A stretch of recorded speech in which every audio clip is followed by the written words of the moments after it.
Hello guys, this is Jeet and you watching here physics in my view.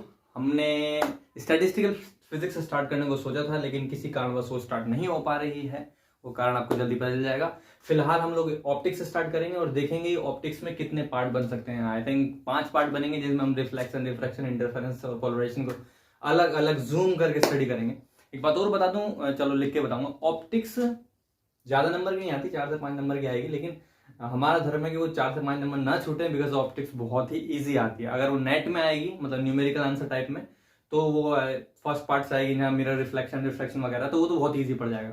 अगर वो conceptual आएगा तो part A में आएगा, जिसे कहते हैं एमसीक्यू, मल्टीपल चॉइस क्वेश्चन में, तो वहाँ कंसेप्चुअल आएगा, मतलब कि जैसे कि इंटरफेरेंस से आ गया। तो लगभग 4 से 5 नंबर का आएगा आपका ऑप्टिक्स। Let's start. क्या होता है ऑप्टिक्स में? ब्लैक। तो अपने बुक का नाम हो गया ऑप्टिक्स। हिंदी में कहते हैं इसे प्रकाशिकी।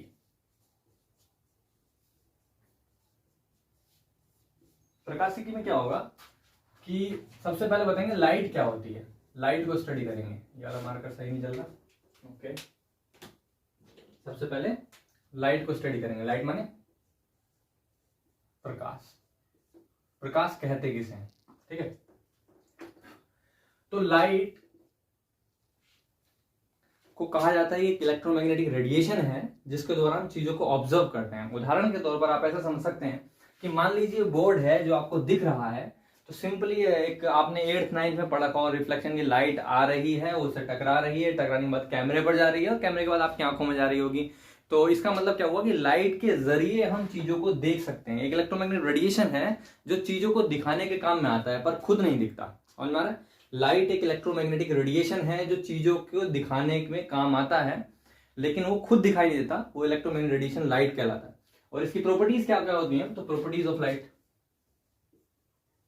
Properties of light, properties of light में जितनी चीजें मुझे बतानी हो वो सब बता दूंगा, चाहे वो प्रॉपर्टीज हो या कोई और इंफॉर्मेशन हो लाइट के रिगार्डिंग। जैसे कि speed of light in vacuum कितनी होती है? स्पीड ऑफ लाइट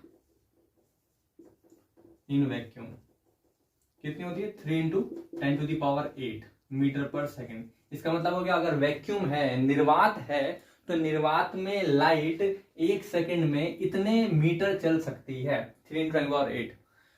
तो जब इतने मीटर चल सकती है वैक्यूम में, और मैं कह रहा हूं कि स्पीड ऑफ लाइट जो होती है किसी और मीडियम में जो है वो कम होती है। जैसे कि अगर कांच में बात करूं, speed of light in glass, number 2, speed of light in glass होती है 2 इंटू 10⁸। तो 2 इंटू 10⁸ मीटर पर सेकंड स्पीड ऑफ लाइट में ग्लास आ गई। ठीक है, ग्लास में स्पीड ऑफ लाइट 2 इंटू 10⁸ होती है। मतलब सबसे ज्यादा लाइट क्या होती है? वैक्यूम में स्पीड ऑफ लाइट की स्पीड सबसे ज्यादा होती है 3 लाख किलोमीटर पर सेकंड। मतलब 1 सेकंड में इतने मीटर चल सकती है। और किसी और मीडियम में, मैंने ग्लास दिया, आप किसी भी मीडियम को लेंगे वैक्यूम के अलावा, तो उसमें स्पीड क्या होगी? इससे कम होगी।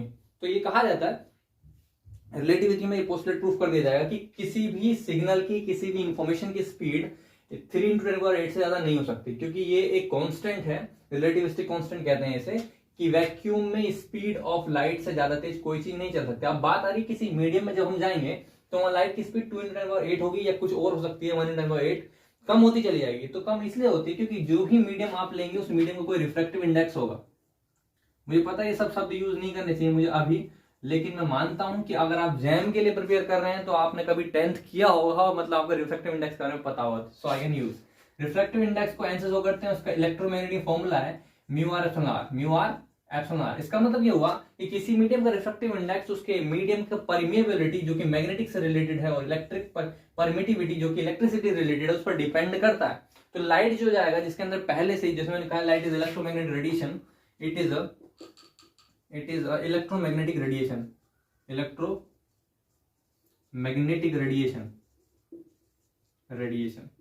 which have oscillatory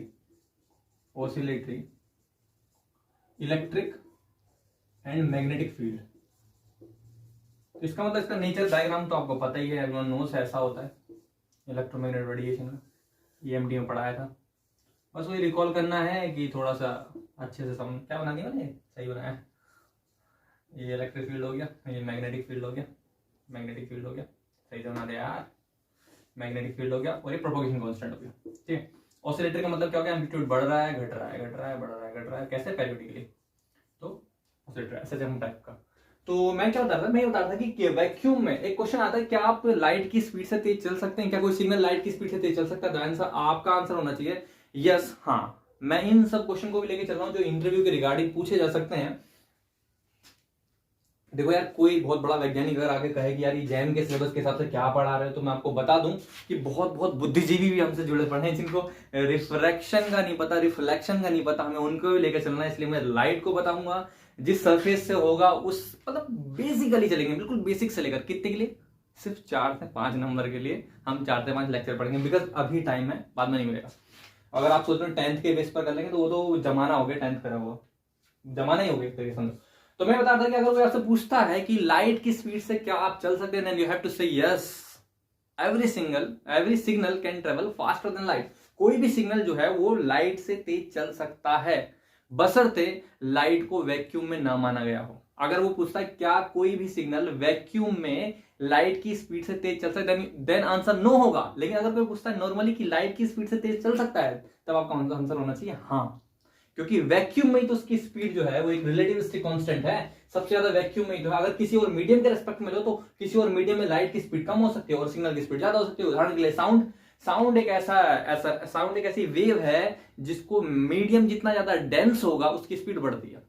जैसे कि स्टील में और लोहे में साउंड की स्पीड ज्यादा होती है, तो वहां पे लाइट की स्पीड कम होती चली जाती है। इसी प्रकार जब कोई माध्यम की आर्द्रता बढ़ेगी, मीडियम में आपकी ह्यूमिडिटी बढ़ेगी, तो वहां पर लाइट की स्पीड कम होती चली जाएगी और साउंड की स्पीड बढ़ती चली जाएगी। तो एक ऐसा टाइम भी आ सकता है जहां पर लाइट की स्पीड से ज्यादा साउंड की स्पीड हो जाए। क्या आप समझ रहे हैं मैं क्या कह रहा हूँ?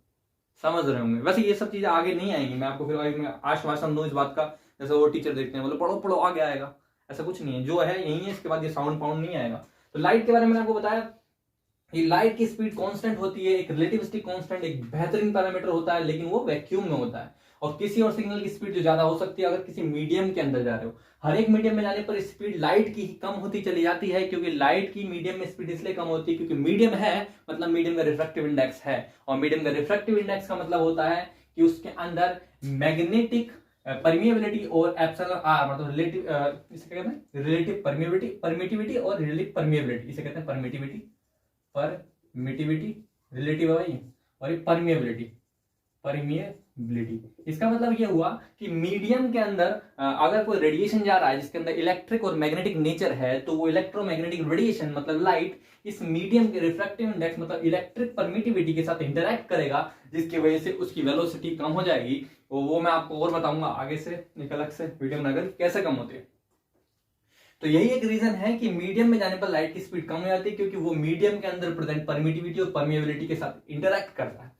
तो हमने पढ़ा कि लाइट की स्पीड कितनी होती है और वैक्यूम में कितनी होती है, ग्लास में कितनी होती है, और मैंने आपको ये बताया कि ये इलेक्ट्रोमैग्नेटिक रेडिएशन है। अब बात करते हैं इनमें से दोनों में से कौन सा कंपोनेंट जो है ऑप्टिकल फिनोमेना के लिए रिस्पॉन्सिबल होता है। तो वहां पे सिर्फ इलेक्ट्रिकल वेक्टर होता है, fourth component only electric vector is responsible for general optical phenomena।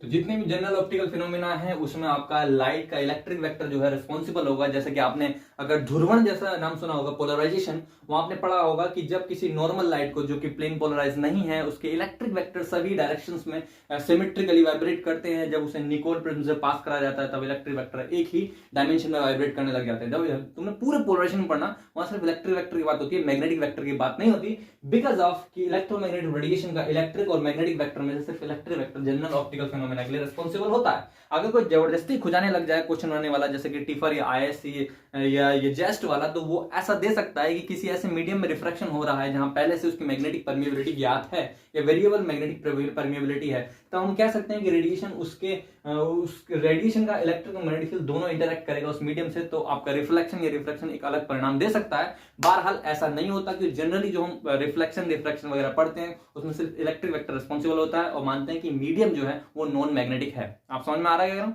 हम जो रिफ्लेक्शन पढ़ेंगे वो सारे हम नॉन मैग्नेटिक मीडियम के लिए पढ़ेंगे। वहां पे एक लाइन लिखी होती है धुंधली सी, वो आपको दिखाई नहीं देती पर वो लिखी होती है that the given medium is non magnetic. जबरदस्ती करने लगा तो बात है।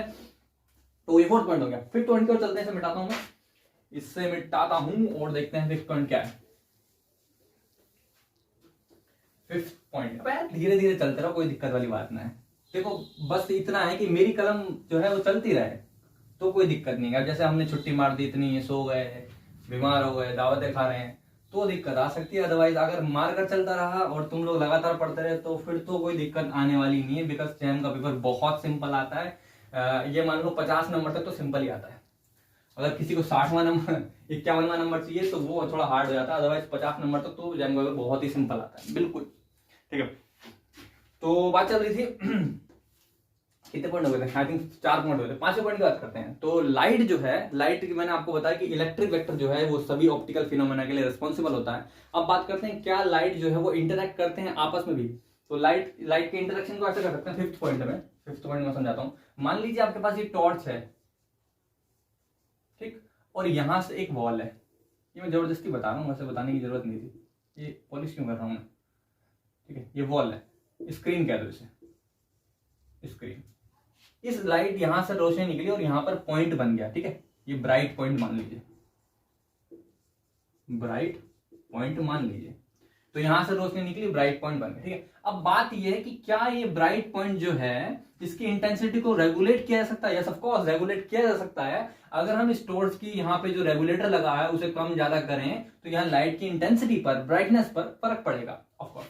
अब बात चल रही है कि इसे अगर कांस्टेंट कर दिया जाए, इसे क्या कर दिया जाए, कांस्टेंट कर दिया जाए, और यहां पर कोई टॉर्च लगाई जाए तो किस टॉर्च की रोशनी जब ऐसे निकलेगी, इस टॉर्च की जब रोशनी यहां से निकलेगी, तो इसका भी स्विच मैंने ऑन कर दिया, स्विच ऑन कर दिया, ऑन, तो ये भी यहां पर एक ब्राइट पॉइंट बनाएगा, ब्राइट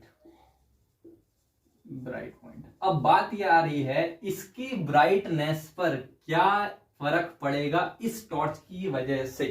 ये एक बहुत सुंदर क्वेश्चन है जो इंटरव्यू में पूछा जा सकता है, मुझे लगता है पूछा जा सकता है। अगर मैं इंटरव्यूअर होता तो मैं ऑफकोर्स पूछता। ज्यादा डीप में नहीं जाएंगे, ठीक है, मैं आपको सिर्फ ये बताऊंगा कि इंटरेक्ट करेगा या नहीं करेगा। मैं ये नहीं बताऊंगा कि क्यों नहीं करेगा बता दिया, शायद करेगा, नहीं करेगा, सॉरी। तो लाइट जब आएगी तो यहाँ पर एक ब्राइट पॉइंट बनाएगा, और लाइट जब यहां से आएगी तो यहां पर एक ब्राइट पॉइंट बनेगा। क्या इसको स्विच ऑन ऑफ कर इससे इंडिपेंडेंटली इसे यहां पर, क्योंकि देखो यहां से फोटोन्स जब गुजर रहे होंगे, ये तो पता है लाइट में फोटोन्स होते हैं, मामला खत्म मत कर देना, पता चल रहा है सब कुछ खत्म कर दिया। तो लाइट में फोटोन्स भी मान सकते हैं, इलेक्ट्रोमैग्नेटिक रेडिएशन भी मान सकते हैं, मैंने आपको ये बताया। तो लाइट फोटोन भी हो सकती है, इलेक्ट्रोमैग्नेटिक रेडिएशन भी हो सकती है। आप दोनों दिए जाते हैं आपको, ये दम हो तो बताओ, एक्सप्लेन करो। दोनों सिद्धांतों का यूज करते हो कि जब लाइट यहां से गुजर रही होगी तो क्या इसका रेडिएशन इसके रेडिएशन के साथ इंटरेक्ट करेगा? तो उत्तर आता है जी नहीं, ये रेडिएशन इस रेडिएशन के साथ इंटरेक्ट नहीं करेगा। दोनों की इंटेंसिटी और ब्राइट पॉइंट्स होंगे परस्पर इंडिपेंडेंट होंगे, एक दूसरे से स्वतंत्र होंगे, ठीक है। तो to light radiation, to waves, इसको किस तरीके से लिखें? रेडिएशन इंडिपेंडेंट रहेगा। अब इतना बड़ा डायग्राम तो बना दिया, क्यों अब इसमें थ्योरी जबरदस्त लगा के खत्म करें।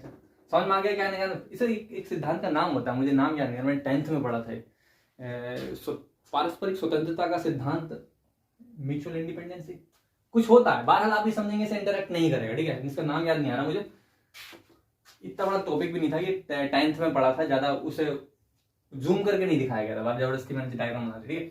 5th पॉइंट हो गया। अब बात करते हैं 6th पॉइंट में कि कौन कौन से ऑप्टिकल फिनोमेना हमारे सिलेबस में है जिन्हें हमें स्टडी करना है, ठीक है। तो 6th पॉइंट में आता है the optical phenomena related to light radiation. Light radiation से रिलेटेड ऑप्टिकल फिनोमेना कौन कौन से हैं? नंबर 1 आता है आपका रिफ्लेक्शन, तो रिफ्लेक्शन आपको स्टडी करना है। नंबर 2 आता है आपका रिफ्रैक्शन स्टडी करना है। नंबर 3 आता है आपका इंटरफियरेंस स्टडी करना है। और नंबर 4 आता है आपका पोलराइजेशन, नहीं इंटरफेरेंस आता है डिफ्रैक्शन स्टडी करना है। और इसके बाद आता है आपका पोलराइजेशन स्टडी करना है, पोलराइजेशन।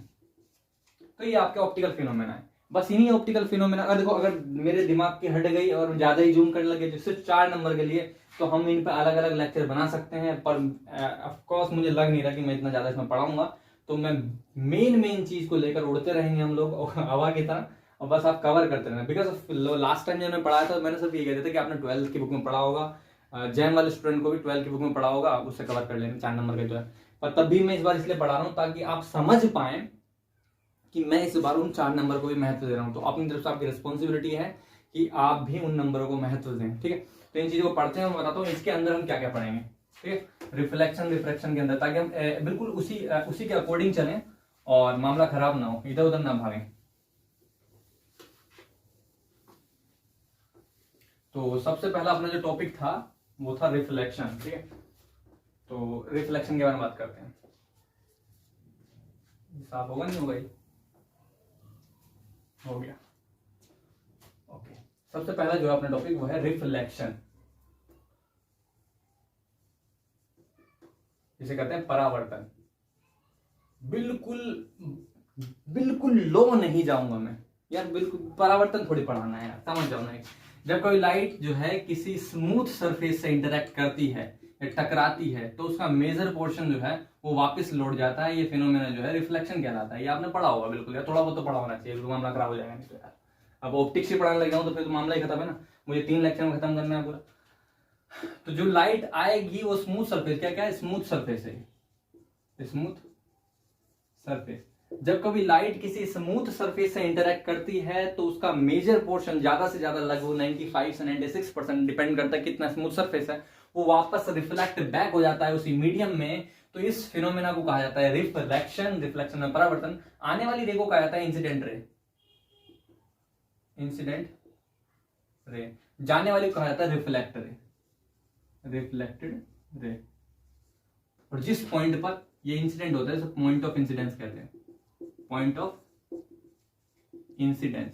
और ये कांटे कांटे जो लिखे हुए उसे कहते हैं सिल्वर पॉलिश, सिल्वर पॉलिश। किस लिए भाई? स्मूथ करने के लिए। अगर आपने कभी कांच देखा हो तो कांच में अगर आप देखें तो इधर से आपको अपना चेहरा दिखाई देता है, लेकिन आप पीछे से देखें तो पीछे में कुछ कलर लिखा हुआ लगा हुआ था, उस कलर को कहते हैं सिल्वर पॉलिश। अगर वो हटा दिया जाए तो आप कांच में चेहरा न देखकर पार देख पाएंगे। मतलब वही चीज जो है वो मेजर पोर्शन को रिफ्लेक्ट करने के लिए रिस्पॉन्सिबल है, और वही कांच के अस्तित्व, मिरर के अस्तित्व को बनाए रखता है। तो एक तरीके से मैंने मिरर बनाया। पॉइंट ऑफ इंसिडेंट का अगर आप परपेंडिकुलर खींचेंगे ऐसे तो इसे कहा जाता है नॉर्मल, इसे कहा जाता है नॉर्मल, ठीक है। अब बात करते हैं लॉज ऑफ रिफ्लेक्शन क्या है। Laws of reflection, laws of reflection में आपका सबसे पहला आता है, सबसे पहला लॉ जो है वो है incident ray, reflected ray and normal. ये तीनों जो हैं एक ही प्लेन में आते हैं। अगर आप इस प्लेन को देखें, बोर्ड को अगर मैं एक्स वाई प्लेन मान लूं तो पूरा डायग्राम जो है एक ही प्लेन में बन चुका है, इसलिए कहते हैं कि तीनों रेज जो है एक ही प्लेन में होते हैं। ये फर्स्ट लॉ है। फर्स्ट लॉ क्या बताया मैंने आपको? बताया रिफ्लेक्शन के फिनोमेना के दौरान, रिफ्लेक्शन ऐसा कभी नहीं हो सकता कि इंसिडेंट रे यहाँ खींची और रिफ्लेक्टेड रे नॉर्मल तुम यहाँ खींच रहे हो। ऑफकोर्स ये नॉर्मल जो तुम खींच रहे हो ये इसके परपेंडिकुलर तब भी होगा। आप देखो प्लेन, ये लाइन मैंने खींच दी, इसके परपेंडिकुलर तब भी लगेगा, लेकिन ये प्लेन है। और अगर प्लेन के परपेंडिकुलर खींचना चाहोगे तो वो परपेंडिकुलर इंसिडेंट रे और रिफ्लेक्टिंग रे के बीच में खींचेगा, और वो पूरे तीनों एक ही प्लेन में आएंगे। तो कैसे लिखेंगे? Incident ray comma reflected ray and normal all lies in same plane, दूसरा क्या है? ये वाला एंगल जो है इसे कहते हैं एंगल आई, और ये वाला एंगल जो है इसे कहते हैं एंगल आर। ये दोनों आपस में इक्वल होंगे। नंबर 2 इंसिडेंट एंगल, ये कहते हैं एंगल ऑफ इंसिडेंस, कहेंगे तो अच्छा लगेगा ना। दूसरा पॉइंट किसे कहते हैं? Angle of incidence. नाम भी याद रखेंगे। आने वाली लाइट, इंसिडेंट लाइट और नॉर्मल के बीच का कोण। कुछ लोग बुद्धिजीवी यहां से लेते हैं कोण, तो ये गलत ना हो जाए। कितनी ही विकट परिस्थिति हो, चाहे आपके 10 सवाल जैम में गलत हो चुके हों, इतना विवेक मत खोना कि एंगल यहां से लेना है। बिकॉज मेरे साथ हो चुका है, मैंने डिफ्रेक्शन में एंगल गलत जगह से ले लिया था। डिफ्रेक्शन आएगा तो मैं आपको बताऊं कहां मैंने गलत जगह ले लिया जब मैंने एग्जाम दिया था। तो आपको इतना विवेक रखना है कि इंसिडेंट एंगल कहां होता है? इंसिडेंट रे और नॉर्मल के बीच के एंगल को कहा जाता है एंगल ऑफ इंसिडेंस, और इंसिडेंट रे और रिफ्लेक्टेड रे और नॉर्मल के बीच के एंगल को कहा जाता है एंगल ऑफ रिफ्लेक्शन। तो नंबर दूसरा पॉइंट हो गया angle of incidence is equal to angle of reflection। इसका मतलब अगर इसे ऐसे कह सकते हैं angle I is equal to angle R। ये दो जो हैं आपके रिफ्लेक्शन के लॉज हैं और इन्हीं के बेसिस पर आगे का पूरा चैप्टर चलता है। मतलब बेसिकली आपको ये पता होना चाहिए कि क्या चीज है। तो रिफ्लेक्शन के बारे में मैंने आपको बताया, जब कभी लाइट वेव किसी स्मूथ सरफेस से इंटरेक्ट करती है तो उसका मेजर पोर्शन उसी मीडियम में रिफ्लेक्ट हो जाता है, रिफ्लेक्ट बैक हो जाता है। इस फेनोमेना को रिफ्लेक्शन कहा जाता है। रिफ्लेक्शन दो बेसिक नियम पर काम करता है। पहला नियम होता है the light incidence light reflected light and normal both are lies in same plane, and second law is the angle of incidence is equal to angle of reflection, that's called second law of reflection. तो ये दोनों हो चुके हैं। हम अब आगे बात करते हैं कि रिफ्लेक्शन के अंदर हमें मिरर किसे कहते हैं और मिरर कितने टाइप का लेके चलना है।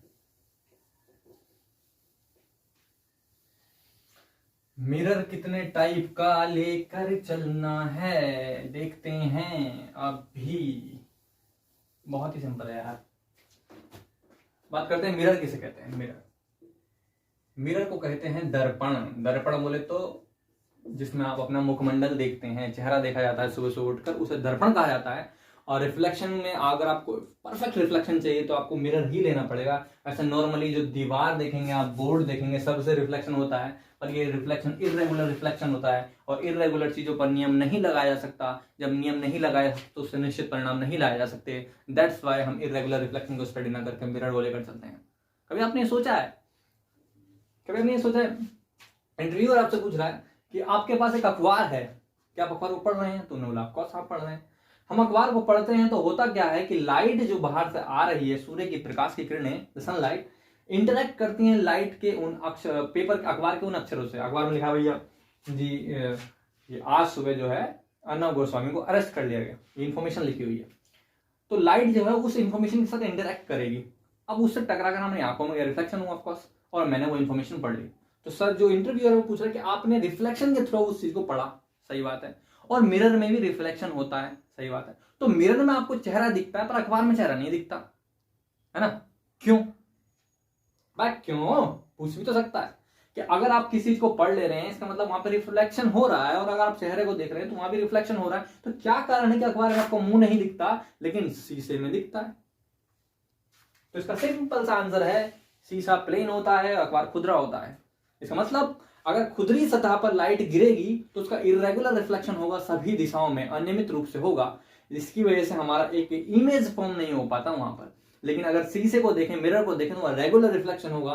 दैट्स वाई वहां पर सारे नियम काम कर सकते हैं, लॉ ऑफ रिफ्लेक्शन, और वहां पर हमारा इमेज बन जाता है। इमेज वहां भी बनता है पर इरेगुलरिटी की वजह से इमेज जो है ओवरलैप हो जाता है और डिस्ट्रक्टिव इंटरफेरेंस की वजह से खत्म हो जाता है।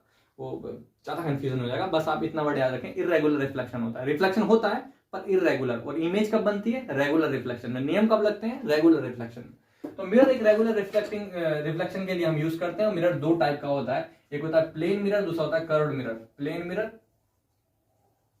और दूसरा होता है curved mirror. Curved mirror Hindi में कहते हैं इसे समतल दर्पण। हिंदी में लिखा सही है नहीं है? लिख दो यार, अब मैं खुद ना भूल जाऊं इसलिए लिखता हूं मैं। इसे कहते हैं समतल दर्पण, इसे वक्र दर्पण, समतल दर्पण इसे क्या कहते हैं? कर्व्ड को मुड़ा हुआ दर्पण कहते हैं। प्लेन मिरर तो एक ही टाइप का होता है। कर्व्ड मिरर दो टाइप के होते हैं। कौन कौन से होते हैं? कर्व्ड मिरर दो टाइप के होते हैं, एक होता है कॉनकेव मिरर, इसे कहते हैं convex mirror. Convex mirror, concave mirror का मतलब ये होता है, कॉनकेव, केव मतलब अवतल दर्पण, अवतल दर्पण। बेटा हिंदी मीडियम वालों से पूछोगे तो वो इंग्लिश बता देंगे, पर इंग्लिश मीडियम वालों से पूछोगे तो हिंदी का मतलब ही नहीं जानता। ये उत्तल दर्पण, उत्तल दर्पण। तो प्लेन मिरर का मैं डायग्राम बना देता हूं, ऐसा होता है प्लेन। देखो plane mirror, concave mirror, convex mirror के पहले फॉर्मेशन बताता हूं मैं क्या होता है। एक आप कांच का गोला लें, ये एक स्फीयर है। स्फीयर बोलते हो कितने डी में है? ये 3D में है।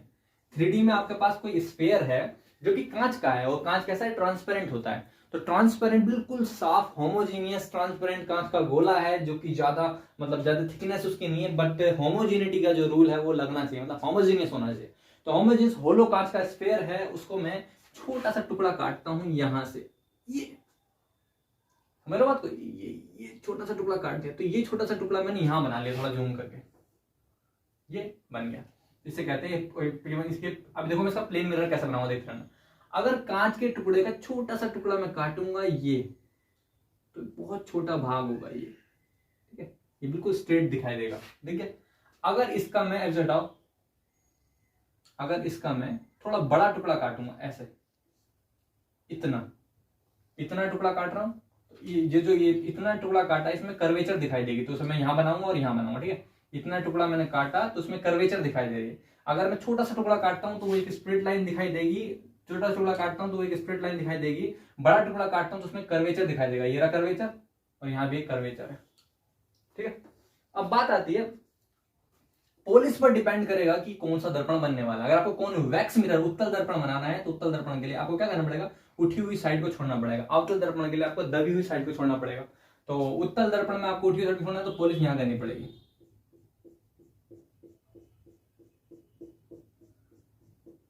अवतल दर्पण में आपको दबी हुई साइड को छोड़ना है तो पोलिस यहां करनी पड़ेगी। और समतल दर्पण में आपको तो पोलिस कहीं भी कर दो, एक साइड छोटी रहेगी, प्लेन ही, ठीक है।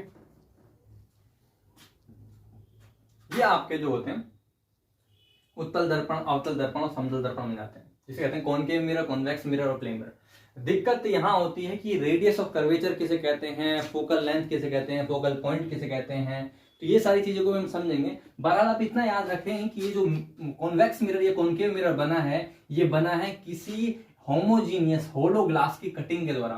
तो होमोजीनियस जब होलो ग्लास की कटिंग आप ऐसे करेंगे तो ये वाला शेप बनेगा, ये वाला शेप बनेगा, और छोटा सा पार्ट लेंगे तो ये वाला शेप बनेगा। अब बात आती है कि इनके पास, हर एक मिरर के पास अपना सेंटर ऑफ कर्वेचर होता है, रेडियस ऑफ कर्वेचर होता है, फोकल पॉइंट होता है, और जो बहुत सारे पॉइंट्स होते हैं उन सब चीजों को मैं एक वन बाय वन बताऊंगा। तो उन चीजों को जो बेसिक डेफिनेशन है उन्हें जरूर समझें।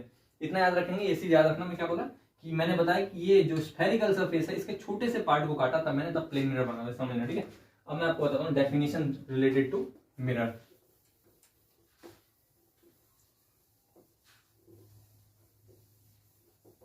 बेसिक डेफिनेशंस क्या है,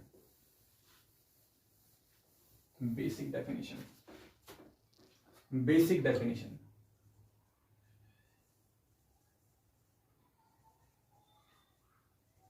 बेसिक डेफिनेशन क्या है भाई। तो नंबर 1 आता है सेंटर ऑफ कर्वेचर,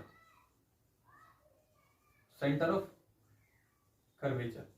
देखो वक्रता केंद्र कहते हैं इसे। मुझे बिल्कुल भी लिखने विखने में बिल्कुल वो नहीं देना टाइम, बिल्कुल बेकार की बातें चल रही है पहली बात तो ये, लेकिन काम की है। बेकार का मतलब क्या, तुम्हें पता होना चाहिए क्या मतलब। सेंटर ऑफ कर्वेचर किसे कहते हैं, जैसे कि मैंने आपको बताया कि कोई भी आप मिरर ले रहे हो, वो मिरर किसी ना किसी स्फीयर से कटकर बना होगा, किसी होमोजीनियस होलो स्फीयर से कटकर बना होगा।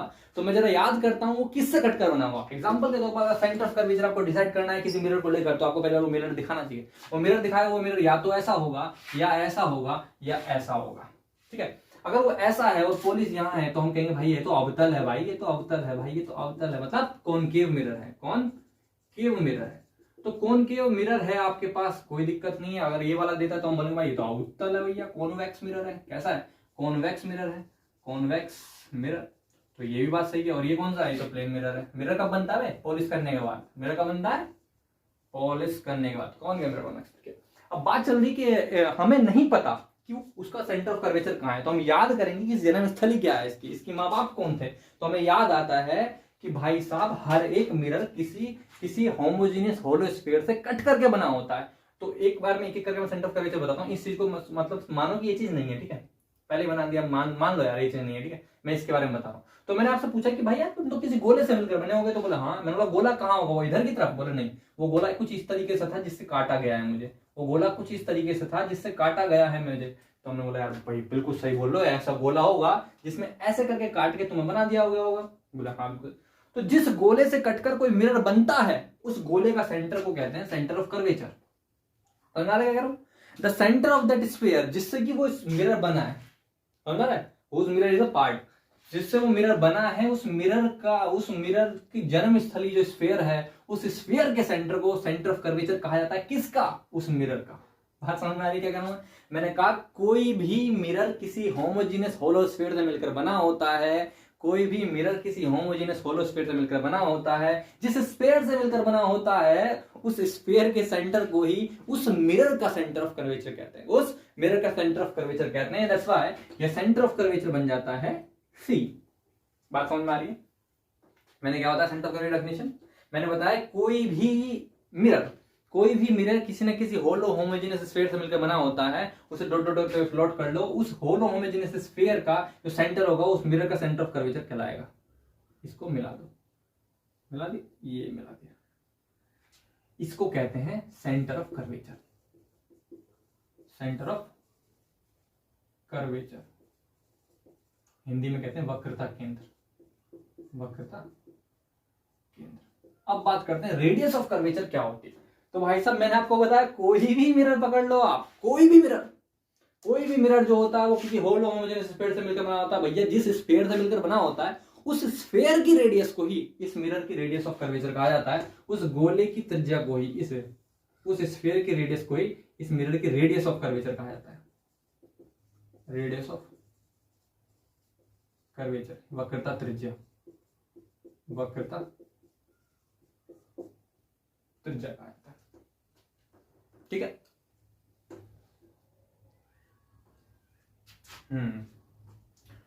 तो ये चीज मैंने आपको बता दी कि सेंटर ऑफ कर्वेचर किसे कहते हैं, रेडियस ऑफ कर्वेचर किसे कहते हैं। ठीक है, ये आपको पता होना चाहिए, सेंटर ऑफ कर्वेचर किसे कहते हैं और रेडियस ऑफ कर्वेचर किसे कहते हैं।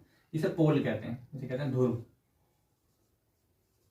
पोल, जहां पर ये इंटरेक्ट मतलब जो लाइट है वो जाती है, लाइट जो है टच करती है मिरर को। ठीक है, अब बात करते हैं ये जो डॉट डॉट लाइन है, डॉट डॉट लाइन है जो किस किस को मिला रही है, जो सेंटर ऑफ कर्वेचर और पोल को मिलाती है। The line joining through centre of curvature और पोल को मिलाने वाली रेखा को, सेंटर ऑफ कर्वेचर और पोल को मिलाने वाली रेखा को प्रिंसिपल एक्सिस कहते हैं, प्रिंसिपल एक्सिस कहते हैं, जिसे कहते हैं मुख्य अक्ष, मुख्य अक्ष। तो ये जो मुख्य बिंदु हैं ये सब आपको अगर पता है तो आपकी रे ऑप्टिक्स में कोई दिक्कत नहीं आएगी।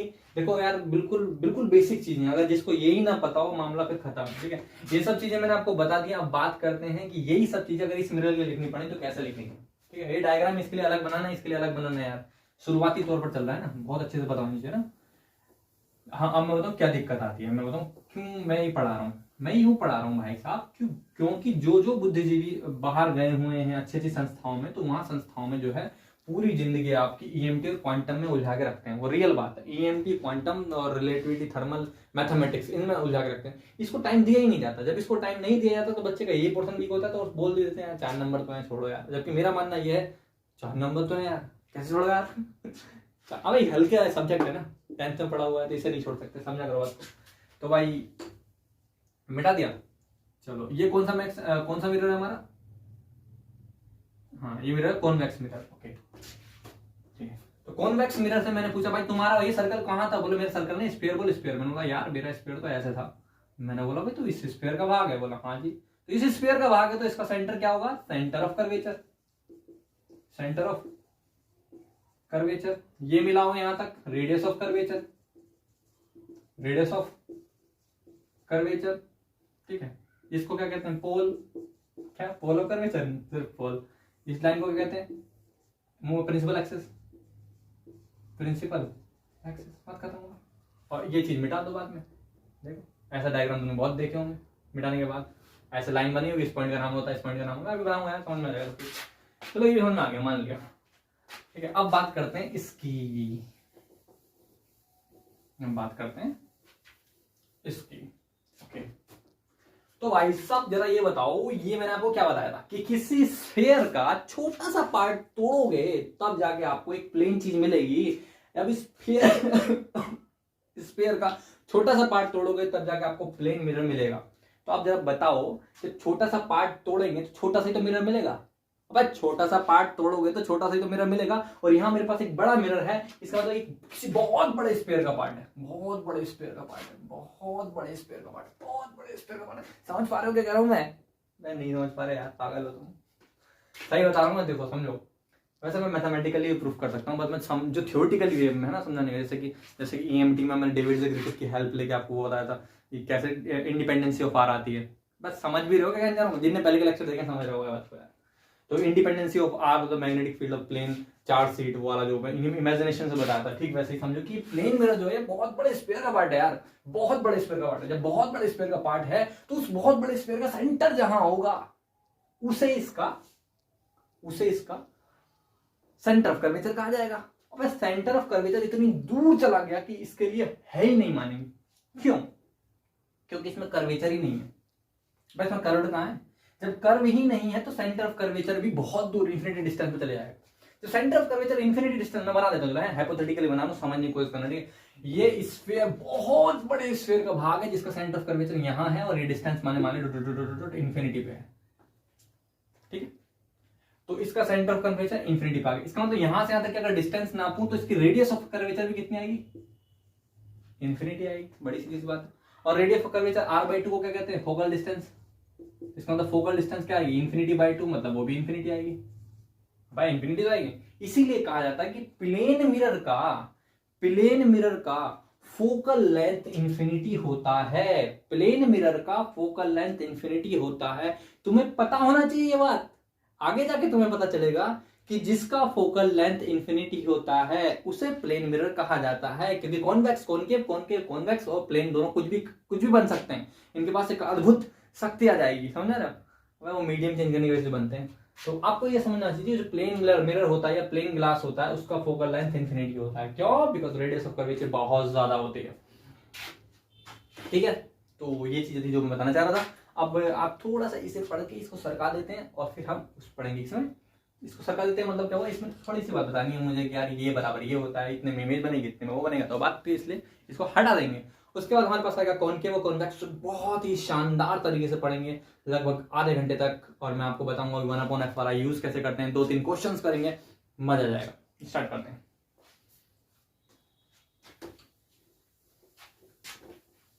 क्या बोले, बहुत एनर्जी से पढ़ा रहा हूँ मैं, खुश हूँ, खुश ना हूँ, ये ऐसा ऐसा होता है, रटा रहता है। कुछ चीजें ऐसी होती हैं जो जीवन में मतलब एक सेंट्रल मेमोरी में चली जाती हैं। मान के चलो यार तुम इस बात को, जैसे उदाहरण के लिए अगर कोई सोता हुआ इंसान से पूछो जो वास्तव में थोड़ा बहुत फिजिक्स से लगा रखता है, बोला बराबर है, अंतरात्मा सब आ जाएगा एम में, क्योंकि वो चला गया ना एक इंटरनल मेमोरी में।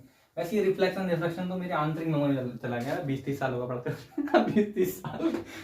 20-30 साल नहीं हुए, अभी तो से लगभग 8 साल हो गए, 8-9 साल हो गया रिफ्लेक्शन पढ़ाते हुए।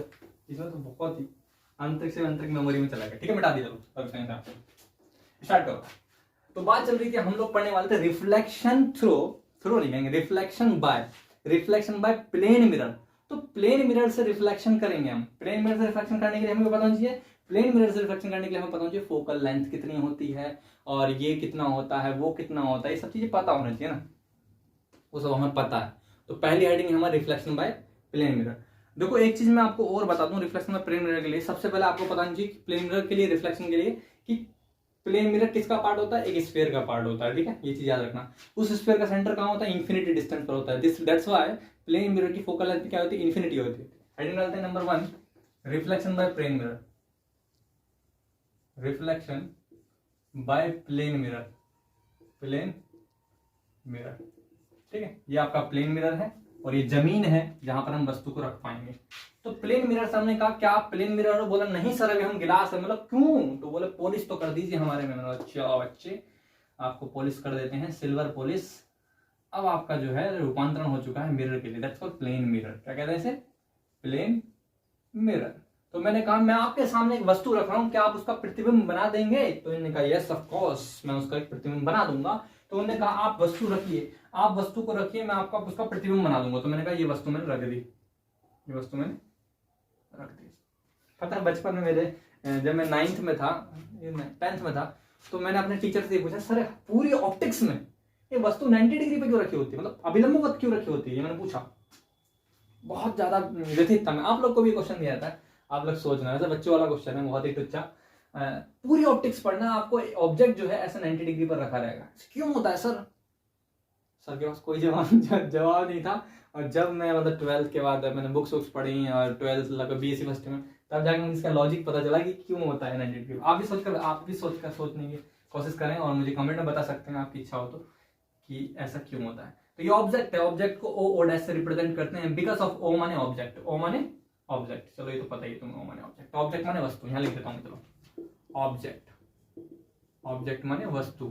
एक एक बार लिख रहा हूँ, आगे जिंदगी भर नहीं लिखूंगा। ये प्लेन मिरर मतलब समतल दर्पण, समतल दर्पण। ये इसलिए लिखा जाता है कि आपकी कोर मेमोरी में चले जाए, कहना ये था। तो किसी भी लाइट, किसी भी ऑब्जेक्ट की इमेज बनाने के लिए वहां से 2 लाइट चलनी चाहिए। ठीक है, एक लाइट चली ये वाली, ये गई, ठीक है, ये गई रिफ्लेक्ट, और एक लाइन यहां से गई,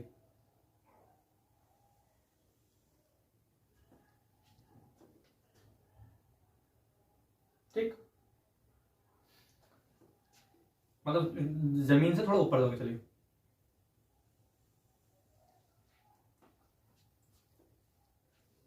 अब बात ये आ रही है कि लाइट जब जाएगी तो रिफ्लेक्ट बैक इसी एंगल पे आएगा अकॉर्डिंग लॉ ऑफ रिफ्लेक्शन, वापस आ जाएगी, और ये वाली लाइट भी रिफ्लेक्ट बैक वापस आ जाएगी, ठीक है। जब ये वापस आएगी तो हमें ऐसा लगेगा कि अंदर से वापस आ रही है, ये वापस आएगी तो हमें ऐसा लगेगा कि अंदर से वापस आई है, यहां से लगेगा। और लाइट सिर्फ दो नहीं होती, वास्तव में बहुत सारी लाइट रेज होती हैं। जब बहुत सारी लाइट रेज होती है, ये भी जाएगी यहां से वापस आएगी, ये भी जाएगी यहां से वापस आएगी, तो ये पूरा इमेज हमें ऐसा लगेगा कि यहां से वापस आ रही है लाइटें। इतनी ही डिस्टेंस पर एक इमेज बनेगा। हमने पूछा इमेज जी आपका सिंबल क्या है, आई डैश, आई डैश, इसे कहते हैं इमेज। इमेज माने प्रतिबिंब, प्रतिबिंब। हमने कहा इमेज जी यार तुम तो आभासी किरणों से मिलकर बने हो, तो तुम सीधी लाइन क्यों खींच रहे हो? बोले यार डॉट डॉट खींच दे यार, और क्या कहूं। तो इसे डॉट डॉट क्यों बनाया? क्योंकि आभासी है। कैसा है? आभासी। यार मुझे आभासी की इंग्लिश नहीं पता, शायद इसमें इमेजिनरी ना करके इरेक्ट विरेक्ट कहते हैं, रियल और इरेक्ट कहते हैं। आप एक बार सर्च कर लीजिए, मैं आभासी लिखूंगा, ठीक है, खुद से एडजस्ट कर लेना।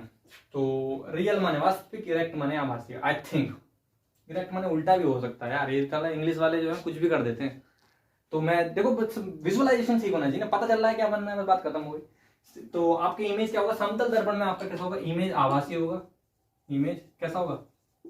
आभासी होगा, ठीक। कोमा सामने सामने बनना है और सीधा बनना है, सीधा होगा, सीधी सीधा। और जितनी दूर ऑब्जेक्ट रखा है उतनी दूर इमेज बनेगा, सेम डिस्टेंस पर बनेगा, सेम डिस्टेंस पर बनेगा। ये चीज आपको इन्फॉर्मेशन पता होनी चाहिए। अगर आपको ये इन्फॉर्मेशन पता है ना, ये जो बेसिक इन्फॉर्मेशन है, तो आपका क्वेश्चन गलत नहीं हो सकता, ठीक है। तो इमेज कैसा बनता है? समतल दर्पण में सीधा बनता है, आभासी बनता है, और आपके उतनी ही डिस्टेंस पर बनता है। जब उतनी ही डिस्टेंस बनता है तो ऐसा बनेगा, ठीक है। अब इसे मिटाते हैं और मैं आपको बताता हूँ इमेज और डिस्टेंस को क्या माना जाता है, ऑब्जेक्ट की डिस्टेंस को क्या माना जाता है। तो मैं जरा यही बता देता हूँ। ऑब्जेक्ट जो रखा गया है उसकी डिस्टेंस को यू मानते हैं, यू, और इमेज जहां बनेगा उसकी डिस्टेंस को वी मानते हैं। इतना मान के चलो, बस इतनी बात मान लो मेरे से। ऑब्जेक्ट के डिस्टेंस को यू मानते हैं, इमेज की डिस्टेंस को वी मानते हैं। अगर किसी को पता ना चले कि कैसे यार कंफ्यूज हो जाए, तो उसके लिए क्या होता है, आप एबीसीडी मन में सोचें। जब आप एबीसीडी मन में सोचेंगे तो आपको याद आएगा कि एबीसीडी होती कितनी, A B C D E F G H I J K L M N O P Q R S T U V W X Y Z. पूरी लिख दूं।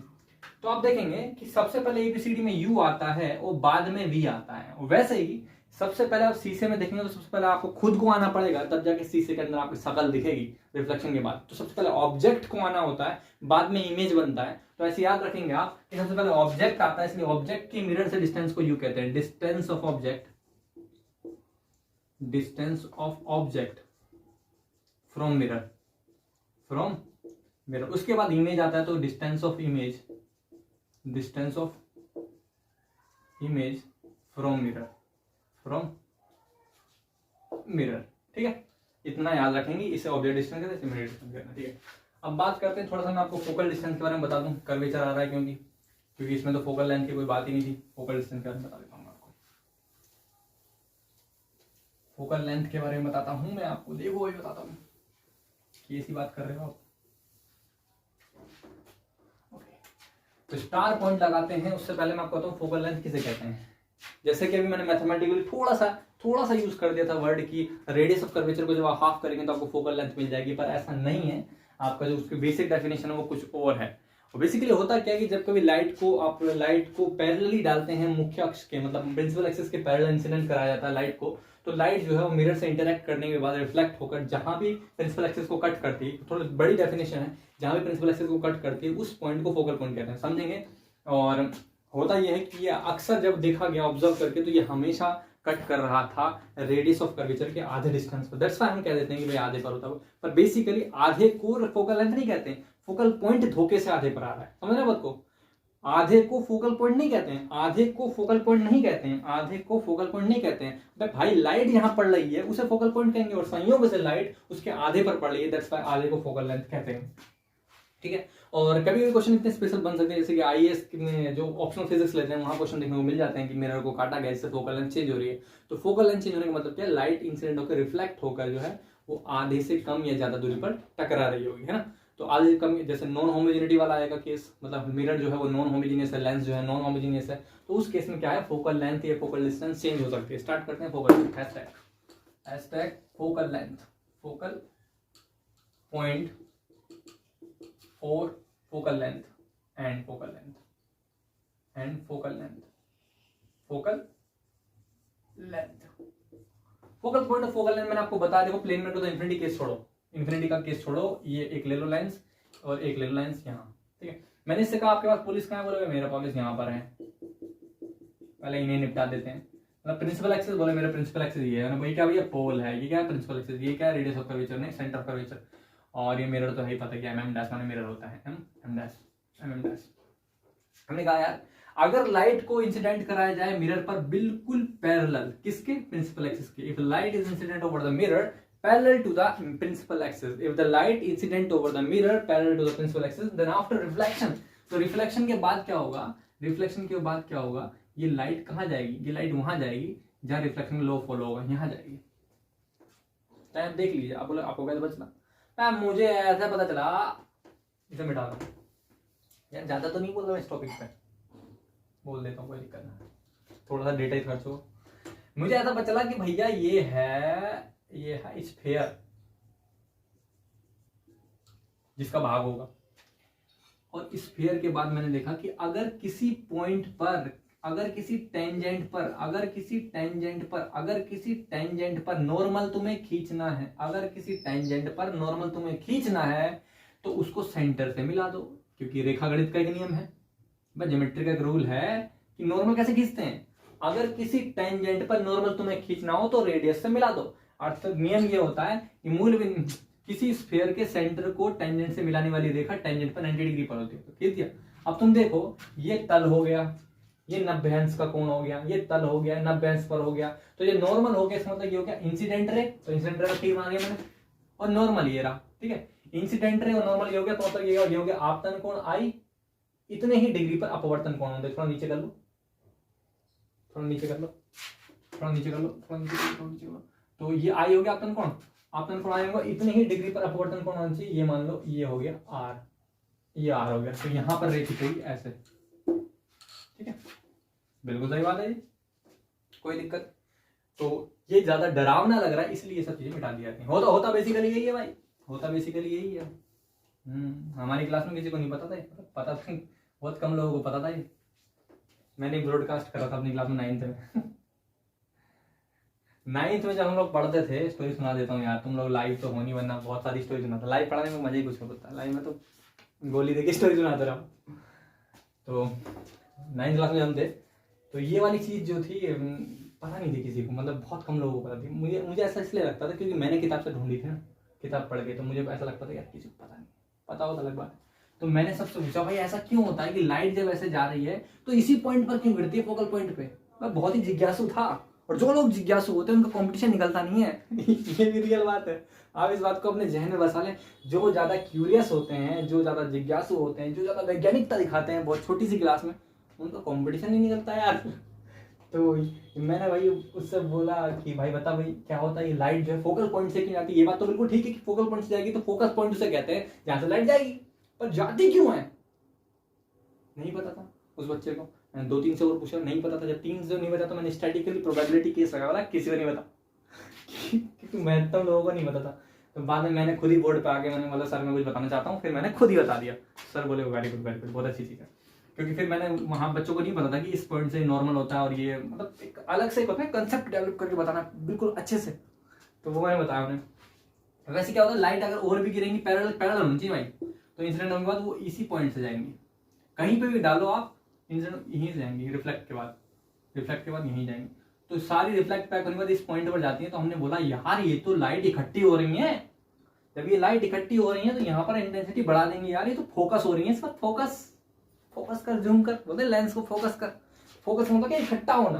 तो मतलब लाइट यार जब सब इस पे आ रही है तो सारी लाइट इंटरेक्ट करने के बाद, रिफ्लेक्ट करने के बाद एक पॉइंट पर फोकस हो रही है, बोले इस पॉइंट को तो फोकस पॉइंट कहते हैं। मैंने बोला यार ये तो ठीक ठाक आधे पे लग रहा है, एक्जैक्टली आधे पे होता है, मतलब ठीक ठाक आधे पे लग रहा है। यार आधे पे लग रहा है, ये क्या मतलब हुआ? मतलब सेंटर ऑफ कर्वेचर से पोल तक के डिस्टेंस को कहा जाता है, इस डिस्टेंस को कहा जाता है रेडियस ऑफ कर्वेचर। और फोकल पॉइंट से पोल तक के डिस्टेंस कहा जाता है focal distance F. Focal point से, ये तो सेंटर ऑफ कर्वेचर हो गया सी, तो सी से पी तक के डिस्टेंस को आर कह दिया, radius of curvature. Focal point से पोल तक के डिस्टेंस को एफ कह दिया, फोकल लेंथ। रिलेशन क्या हुआ, देखने से लग रहा है क्या होता है, F equal to R by two. तो ये रिलेशन होता है F equal to R by two, focal length और रेडियस ऑफ कर्वेचर के बीच का डिस्टेंस यहां से आ जाता है।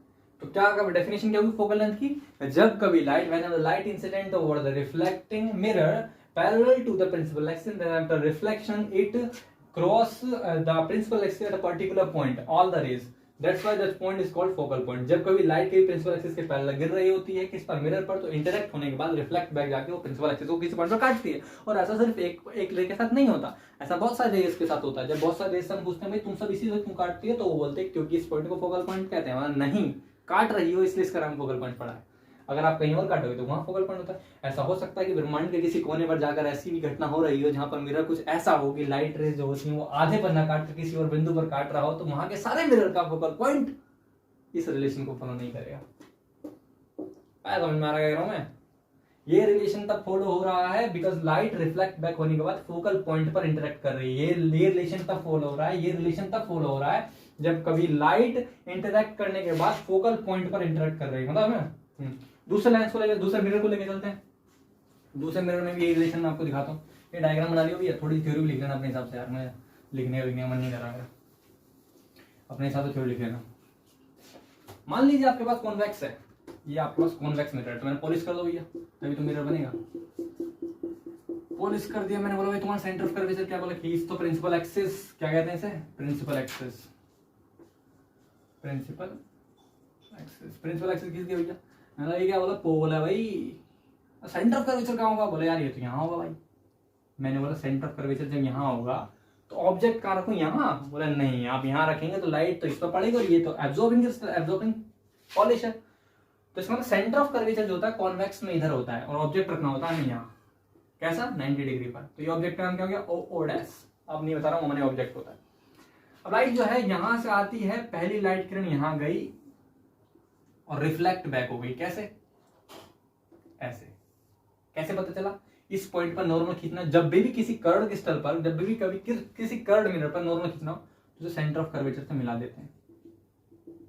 एग्जैक्ट डायग्राम इतना सा गलत नहीं हो सकता, बिल्कुल एग्जैक्ट रे ऑप्टिक्स का बता दूं ना, एक्जैक्टली बनाओ। इसको आगे इसको, ये नॉर्मल हो गया, angle of incidence equal to angle of reflection. थोड़ा पीछे कर लो चाहे, एंगल ऑफ रिफ्लेक्शन, ठीक है, और मेरी बात, हाँ। तो ये आ गया। ऑब्जेक्ट क्यों ले रहे हो यार, मैं तो फोकली डिस्टेंस डेफिनेशन बता रहा हूँ। तो और भी लाइट लाओ, तो ये लाइट देखो दिख रही है जाती हुई, तो हमें ऐसा लगेगा ये लाइट जो है यहाँ से जा रही है ना, ऐसा लगेगा यहाँ से जा रही है, तो ये भी ऐसे रिफ्लेक्ट बैक होगी, हमें लगेगा यहाँ से जा रही है। ऐसे और लाइट लो, ये भी रिफ्लेक्ट बैक होगा तो हमें लगेगा यहाँ से आ रही है। और लाइट लो, ये भी रिफ्लेक्ट बैक होगा तो हमें लगेगा यहाँ से आ रही है। तो हमें लगता है कि ये सारी लाइट यहाँ से आ रही है, इस लाइट को फोकल पॉइंट कहते हैं। डाइवर्जिंग नेचर का, इसलिए कॉन्वेक्स कहते हैं, ठीक है। ये आ रही है तो इंसिडेंट रे का सिंबल बना दो, आ रही है इंसिडेंट रे का सिंबल बना दो, इंसिडेंट रे का सिंबल बना दो, ठीक है। तो इसमें हमें देखने को क्या मिला, हमें देखने को ये मिला कि जब कभी लाइट किसी कॉन्वेक्स मिरर पर parallel to the principal axis incident होती है तो आफ्टर रिफ्लेक्शन वो डाइवर्ज हो जाती है, मतलब फैल जाती है। लेकिन हमें ऐसा दिखाई देता है कि वो सारी लाइट्स हैं किसी एक पर्टिकुलर पॉइंट से आती हुई महसूस होती हैं। बाय द वे आ नहीं रही हैं because that is imaginary line, तो आती हुई महसूस होती है। जिस पॉइंट से आती हुई महसूस होती है तो फोकल पॉइंट कहते हैं। और पोल से उस फोकल पॉइंट के डिस्टेंस को फोकल लेंथ कहा जाता है और पोल से सेंटर ऑफ कर्वेचर डिस्टेंस को रेडियस ऑफ कर्वेचर कहा जाता है। और देखने से रिलेशन क्लियर है, एफ इक्वल टू क्या होना चाहिए, कैपिटल R/2, ये होता है रिलेशन। तो ये कॉन्वेक्स और कॉन्वेक्स के मैंने दोनों को बता दिया, आप अच्छे से नोट करें, मैं इसे बता देता हूँ। इसके बाद आपके बात करते हैं मिरर फॉर्मूला क्या होता है। Mirror formula, I am not gonna proof it, मैं उसे प्रूफ करने नहीं जा रहा हूँ, हम बस बता रहे हैं मिरर फॉर्मूला होता क्या है। स्टार्ट करते हैं सब। Hashtag mirror formula, mirror formula, formula, या इसे भी कहते हैं relation between u, v and f। ये आपने बहुत अच्छे सुना होगा। रिलेशन होता है 1/f equal to 1/v plus 1/u। 1/f equal to 1/v plus 1/u, ये मिरर फॉर्मूला कहलाता है मेरे भाई। और यहाँ पर प्लस होता है, अगर माइनस आएगा तो ये फॉर्मूला लेंस के लिए हो जाएगा। और लेंस और मिरर में जमीन आसमान का अंतर होता है, उसे आप लगभग भी एक समझने की कोशिश ना करें, बिकॉज लेंस रिफ्रैक्टिंग होता है और मिरर रिफ्लेक्टिंग होता है। ह्यूज डिफरेंस बिटवीन देम, बहुत बड़ा अंतर है। तो बात करते हैं, ये मिरर फॉर्मूला बिल्कुल सही बात है, mirror formula, mirror formula, mirror formula. अब बात करते हैं कि रिलेट कैसे कर। देखो इससे अगर इसमें काम कहाँ है यार, अब जेम में इसमें से क्वेश्चन आता है, लो जेम क्वेश्चन किस में आएगा, नेट में आएगा, जेम में नेट क्वेश्चन आएगा। कितने नंबर का, 1 नंबर का, 1 नंबर, 1 नंबर कैसा आएगा। यू क्या है, u where u distance of object, distance of object from mirror, from mirror. V क्या है, distance of image, distance of image from mirror. F क्या, फोकल डिस्टेंस, फोकल डिस्टेंस। तो बड़ी सीधी सी बात है यार, किसी का एफ दे रखा हो, यू भी निकाल सकते हैं, यू भी दे रखा हो, एफ निकाल सकते हैं और आर निकाल सकते हैं। तो इसका ये रिलेशन आता है, ठीक है। बहुत सिंपल सी बात है, कोई दिक्कत वाली बात नहीं है, बहुत ही सिंपल था, नथिंग। तो ये रिलेशन पक्का पता होना चाहिए ना, प्लस आता है। अब बात करते हैं हम इसके लिए एक इंटरेस्टिंग पॉइंट जो मैं बताना चाहता हूँ, वो इंटरेस्टिंग पॉइंट क्या है इस रिलेशन के रिगार्डिंग। अभी थोड़ी देर पहले मैंने आपको बताया था कि ये प्लेन मिरर का जो फोकल लेंथ होता है वो इन्फिनिटी होता है। तो जरा मैं उसे अच्छे से प्रूफ कर देता हूँ मैथमेटिकली, प्लेन मिरर का फोकल लेंथ इन्फिनिटी कैसे होता है। ब्लू मार्कर पे प्रूफ करते हैं, स्टार बना के, स्टार बना के। Focal length of, focal length of plane mirror, plane mirror. अब प्लेन मिरर का फोकल लेंथ इंफिनिटी कैसे होता है, बहुत सिंपल है। We know the relation, we know the relation. हमारे पास एक रिलेशन है कितना, 1/f equal to 1/v plus 1/u। और हमें पता है for plane mirror, for plane mirror, plane mirror के लिए अगर ऑब्जेक्ट यहां रखा है प्लेन मिरर के सामने यहां, तो उतनी दूरी पर इमेज बनेगा, मतलब u बराबर v होता है, ये तो हमें पता है। लेकिन ये मूल बिंदु अगर मान ले ओरिजिन, तो ये मूल बिंदु के वाम पक्ष में है, x डैश डायरेक्शन में, और ये x डैश में है, और इसे कहते हैं y o y dash, y o y dash. अगर आप रेफरेंस लेकर चलें तो आपको पता चलेगा कि ये तो धनात्मक दिशा में है, लेकिन ये ऋणात्मक दिशा में, मतलब v बराबर -u का रिलेशन है। आप देख सकते हैं।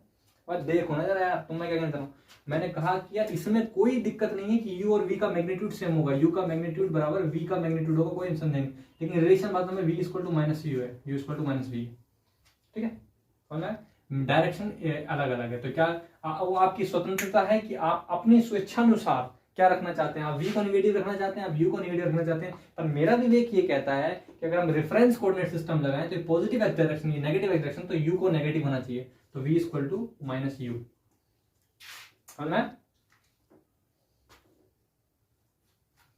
नहीं समझ में आया, ठीक है। तो इसको मिटाता हूं पहले और अच्छे समझ।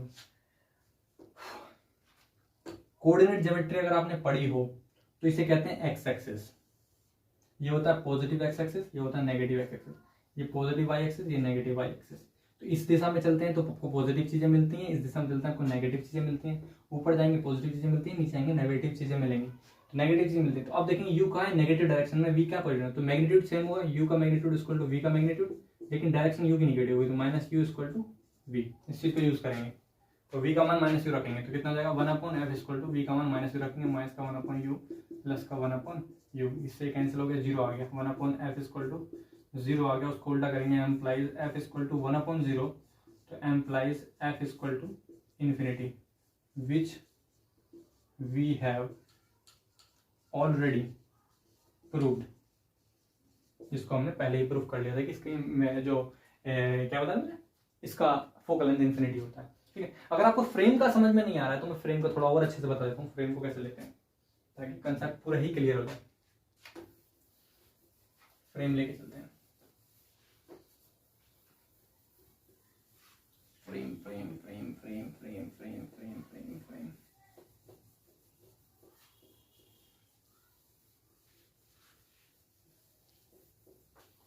फ्रेम देखो, hashtag frame of reference, of reference. मान लीजिए आपके पास ये दर्पण है और इस पर पॉलिश भी है, कोई सा भी ले आओ, तो सबसे पहले अपनी खोपड़ी में एक पोल बनाए, मिरर में एक पोल बनाया, खोपड़ी पर उसे ओरिजिन बोले। क्या बोले मन में? इसका नाम ओरिजिन। क्या है इसका नाम? ओरिजिन। क्या है इसका नाम? ओरिजिन। बस ओरिजिन मान के आप इसमें कोऑर्डिनेट सिस्टम लगा दें। आधी जनता इसमें कंफ्यूज रहती है, बोले रे ऑप्टिक्स में यार ये क्या चलता है कि कौन सा प्लस लेना कौन सा माइनस। भाई बड़ी सिंपल सी बात है यार, एक फ्रेम बना दे, बात खत्म हो गई। ये क्या है? XO x dash, XO x dash, ये क्या है? वाईओ वाई डैश, बस बात खत्म। अगर कोई चीज इधर जा रही है पॉजिटिव, कोई चीज इधर जा रही है नेगेटिव, कोई चीज ऊपर जा रही है पॉजिटिव, कोई चीज नीचे जा रही है नेगेटिव। उदाहरण के लिए अगर ऑब्जेक्ट ऊपर है ऐसे तो बोलेंगे ओ object, object length is positive, object length is positive. और इसका इमेज जो है नीचे बन रहा है, तो देखो मूल बिंदु से नीचे आ रहा है तो हम बोलेंगे image length is negative, image length is negative, image length is negative, ठीक है। और एक ये आपको फ्रेम पूरा याद रखना है और एक लाइन और लिखनी है, बस इतना याद रखना है। The distance measured in opposite direction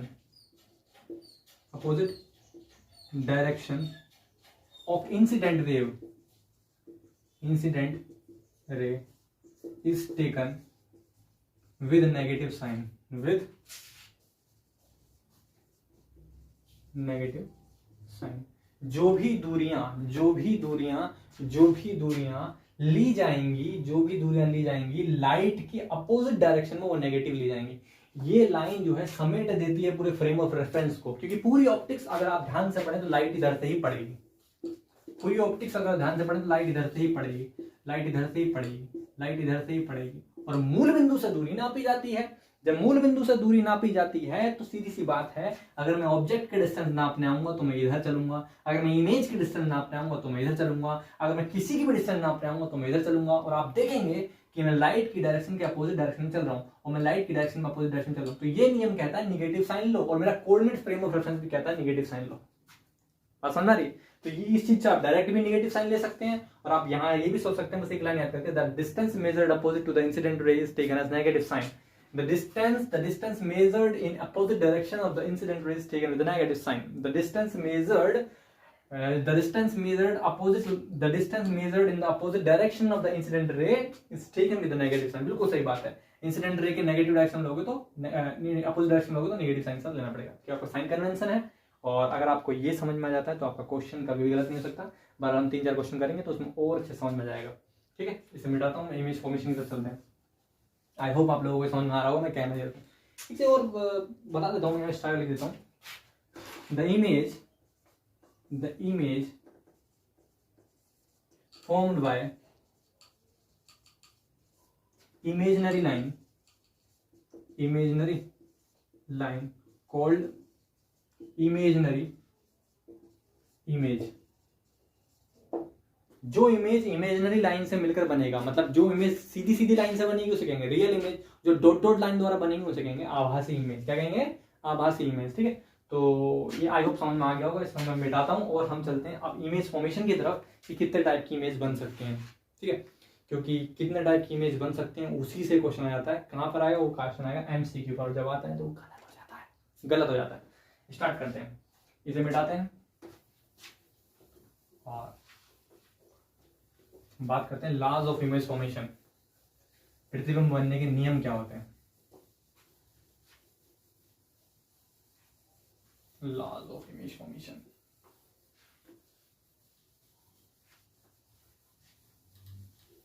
ये भी मिट गया।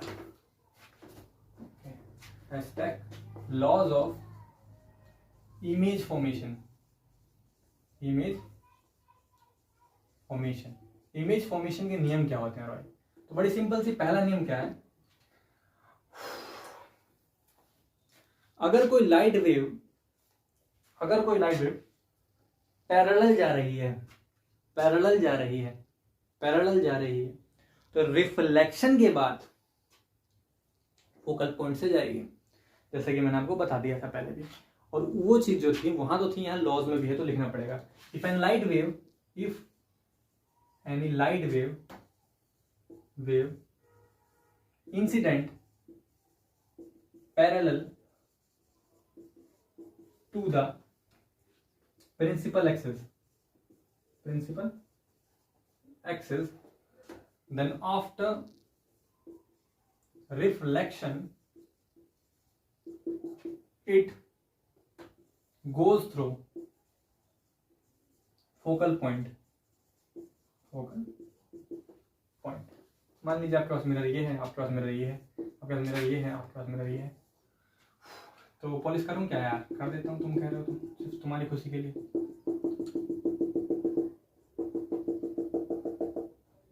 इसका कर्वेचर कम हो गया, थोड़ा ज्यादा कर लेता हूँ, अब सही है। कर्वेचर कम है, कर्वेचर ज्यादा हो गया था, पोल ये लोज याद रखो यार, कभी गलती नहीं हो सकती।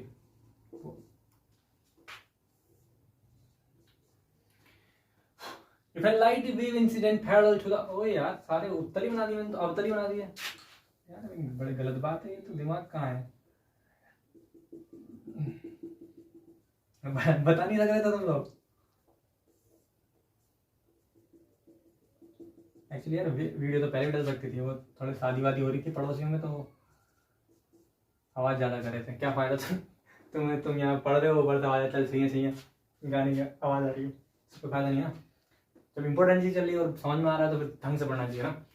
तो लाइट को हम इंसिडेंट करेंगे, the light waves incident parallel to the principal axis, parallel, तो पैरेलल आई कहाँ जाएगी? फोकस से जाएगी। पैरेलल आई कहाँ जाएगी? फोकस से जाएगी। ये मैं क्यों बना रहा हूँ ऐसा? बोले अगर इनमें से कोई सा केस मिले तो ऐसे बनाना डायग्राम, ये रूल है। पैरेलल आया कहाँ जाएगा? भैया फोकस से तो जा नहीं सकता, मिरर को भेद के जाएगा, ऐसा लगेगा कि फोकस से जा रहा है, डायग्राम ऐसे बनेगा। और पैरेलल आया तो ऐसा लगेगा कि फोकस से जा रहा है, या नोट करेंगे, रूल है, ठीक यार। फोकल है ना, और ये लाइन बात से कोई बता सकता है मैंने इसमें लाइन क्यों नहीं खींची? इसमें लाइन इसलिए नहीं खींची कि नाम प्रिंसिपल एक्सिस है। कई बुद्धिजीवी जो है प्रिंसिपल एक्सिस को भी रे समझ लेगा, मैं प्रिंसिपल एक्सिस जो हाइपोथेटिकल है उसे तुम रे क्यों समझ रहे हो? तो ये रे नहीं है, ये प्रिंसिपल एक्सिस है, ये रे नहीं है, प्रिंसिपल एक्सिस है। तो मैंने आपको बताया कि लाइट रे जब जाएगी तो इंटरेक्ट होने के बाद जिस पॉइंट से आती है उसे फोकल पॉइंट कहते हैं। तो यहाँ पर इंटरेक्ट होकर यहाँ से गई, तो ये फोकल पॉइंट ये है, और फोकल पॉइंट से एफ से कैपिटल एफ से डिनोट करते हैं, ठीक है। ये फोकल पॉइंट हो गया, मिटाते हैं इसे।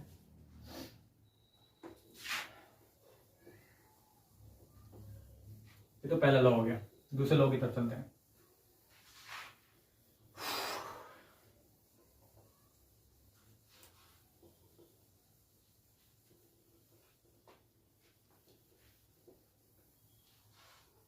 दूसरा नियम क्या है? Second law, if any light ray incident through centre of curvature,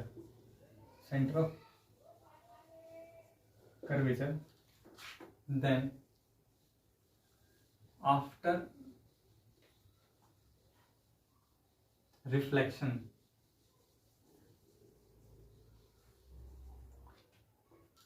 it reflect back, center of curvature reflect back in same direction, बस आप ये दो नियम याद रखेंगे। एक लेंस ये ले लिया, एक लेंस ये ले लिया, लेंस बोले मिरर।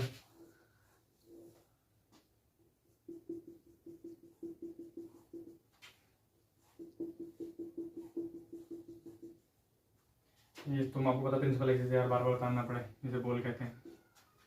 ये प्रिंसिपल एक्सिस बताना पड़े और इसे बोल कहते हैं।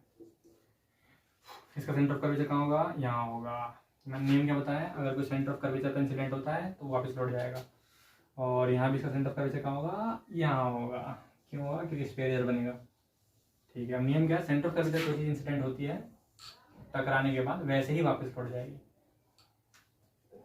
और सेंटर ऑफ कर्वेचर कोई चीज इंसिडेंट होती है ऐसे इसकी तरफ, मतलब ऐसी तो इंसिडेंट होगी, ऐसे इंसिडेंट होती है तो टकराने के बाद वैसे ही वापस लौट जाती है। ठीक है, तो ये दो नियम आपको याद रखने। और तीसरा नियम, एक और नियम है जो कि बहुत ही सिंपल है, बता देता हूँ तभी वो भी। थर्ड नियम नोट कर लेना यार, बहुत इंपॉर्टेंट है, इनके बिना चित्र समझ नहीं आएंगे क्या बना रहा हूँ मैं।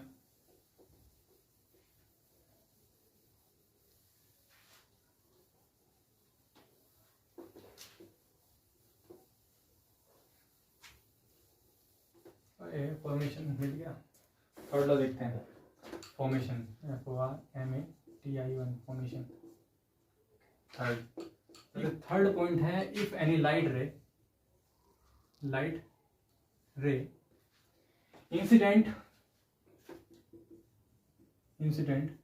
थ्रो फोकल पॉइंट,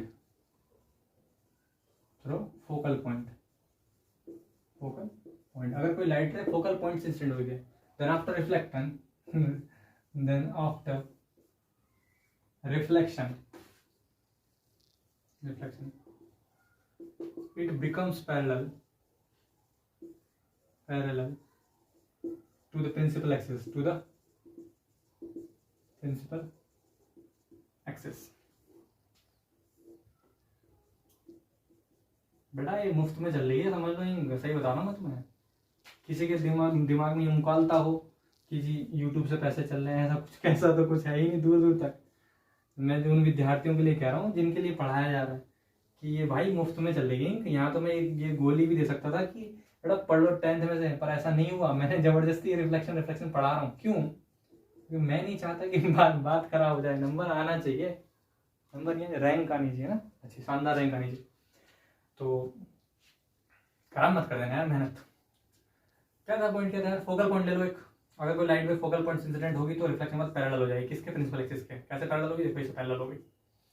अगर कोई एक वस्तु बनाऊंगा ऐसे काफी है यार, फोकल पॉइंट कहाँ है? यहाँ है। कर्वेचर कहाँ? ये है, ये सेंटर ऑफ। इस पर इंसिडेंट होगी किसी ऐसे इंसिडेंट हुई फोकल पॉइंट पर, रिफ्लेक्शन के बाद क्या हो जाएगी? पैरेलल हो जाएगी ऐसे। ठीक, तो अगर कोई लाइट वेव फोकल पॉइंट पर इंसिडेंट होती है तो रिफ्लेक्शन के बाद पैरेलल हो जाती है। अगर कोई लाइट वेव फोकल पॉइंट से इंसिडेंट होती है रिफ्लेक्शन के बाद पैरेलल हो जाती है। अगर कोई लाइट वेव फोकल पॉइंट पर जाती है, फोकल पॉइंट से होकर जाती है तो वो पैरेलल हो जाती है। चलो मिटाता हूँ यार इसे, नोट कर लिया, मिटाता हूँ।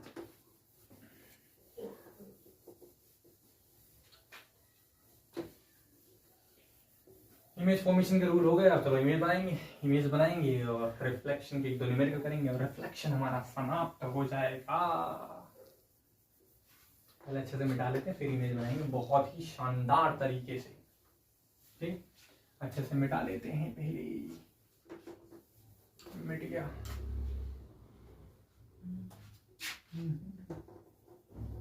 मिट क्यों नहीं रहा है?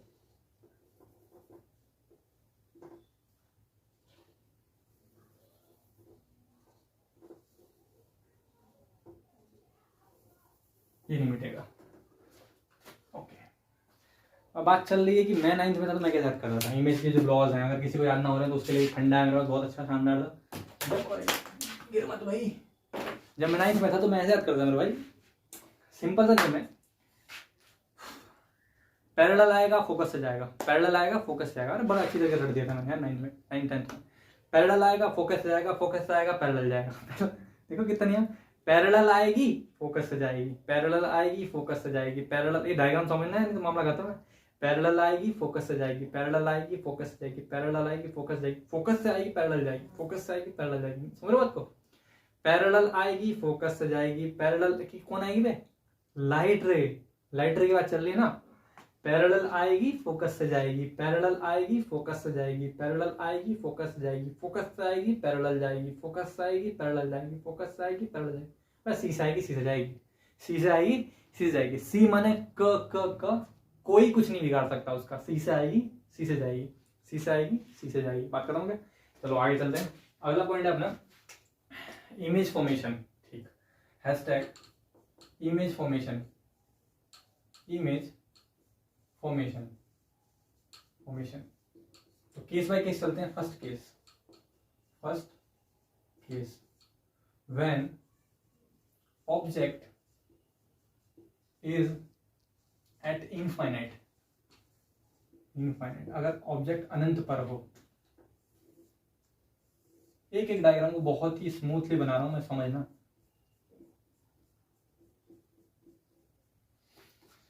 अनंत पर है तो भाई बहुत दूर है भाई तब।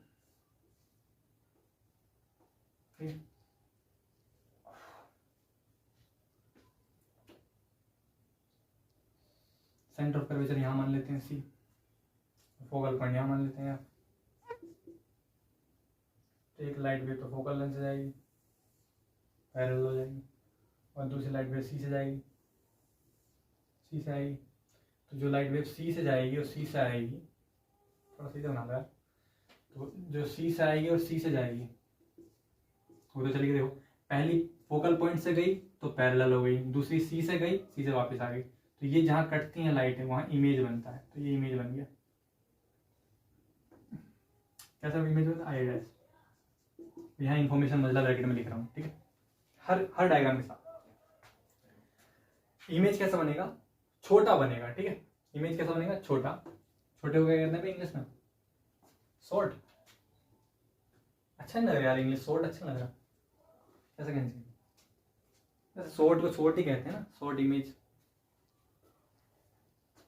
छोटा ही लिखूंगा, बात खत्म हो गई। तो इमेज कैसा होगा? इमेज होगा वस्तु की कंपेयर, ऑब्जेक्ट के कंपेयर में छोटा होगा और दिखने में पता चल रहा है उल्टा होगा। और कहां बनेगा? फोकस पर बनेगा, ठीक है। पोजीशन होगी focal point. Height less than object, very less than object, very less than object, ठीक है। और पोजीशन बता दिया मैंने, फोकल पॉइंट है, और हाइट बता दी। और उल्टा बनेगा, उल्टे को क्या लिखेंगे? उल्टा ही लिखते हैं, उल्टा बनेगा। इन्फॉर्मेशन है, याद रखना, ठीक है। जो इन्फॉर्मेशन है एक चित्र के रिगार्डिंग वो आपको पता होनी चाहिए, बाकी डायग्राम भी पता होनी चाहिए तरीके से। तो व्हेन ऑब्जेक्ट आर इन्फिनिटी, तो डायग्राम ऐसा बनेगा। ज्यादा देर नहीं लगा सकते यार इसमें, अभी इसमें उल्टा सीधा बनाने में देर लगा दी तो मामला खत्म है। तो याद रखना है, उल्टा बनेगा और वस्तु से छोटा, ऑब्जेक्ट से छोटा बनेगा। ये है सेकंड केस है। Second case when the object is is between infinite and C, centre of curvature. Centre of curvature infinity के बीच में हो तो कैसा चित्र बनेगा? मैं यार इन्फॉर्मेशन लिख नहीं रहा, तुम चाहो डायग्राम नोट कर लो और बना लेना, ठीक है। तो सेंटर ऑफ कर्वेचर मान लो यहाँ पर है, फोकल लेंथ इसके आधे पर मान लो यहाँ पर है, और इन्फिनिटी कहीं पर है, और इन्फिनिटी इसके बीच में कोई ऑब्जेक्ट रखा हुआ है ऐसे, ठीक। तो पहली लाइट पैरेलल जाएगी, पैरेलल वाली फोकस से जाती है। दूसरा सेंटर ऑफ कर्वेचर से जाएगी, तो सेंटर ऑफ कर्वेचर से जाएगी, सेंटर ऑफ कर्वेचर वापस लौट आएगी। डायग्राम कहाँ बन गया? यहाँ बन गया। इसका नाम क्या है? I dash. इसका नाम क्या है? O dash. अभी भी ऑब्जेक्ट की लेंथ जो है वो वस्तु से छोटी होगी, ऑब्जेक्ट की लेंथ जो है वस्तु से छोटी होगी, और इमेज जो है ऑब्जेक्ट की लेंथ, इमेज की लेंथ सॉरी, अभी भी इमेज की लेंथ जो है वो ऑब्जेक्ट से छोटी होगी, अभी भी इमेज की लेंथ जो है ऑब्जेक्ट से छोटी होगी, और इमेज उल्टा बनेगा। और कहाँ बनेगा? लोकेशन मेन में है ना, लोकेशन मेन क्या है? कहाँ बनेगा? सेंटर ऑफ कर्वेचर और फोकल लेंथ के बीच में बनेगा। याद रखना है, ठीक है, इन्फॉर्मेशन याद रखना। थर्ड केस देखो, डायग्राम बनाने में तुम दोनों कमीज है। Third case, when the object is on surface of is at center of curvature, center of curvature,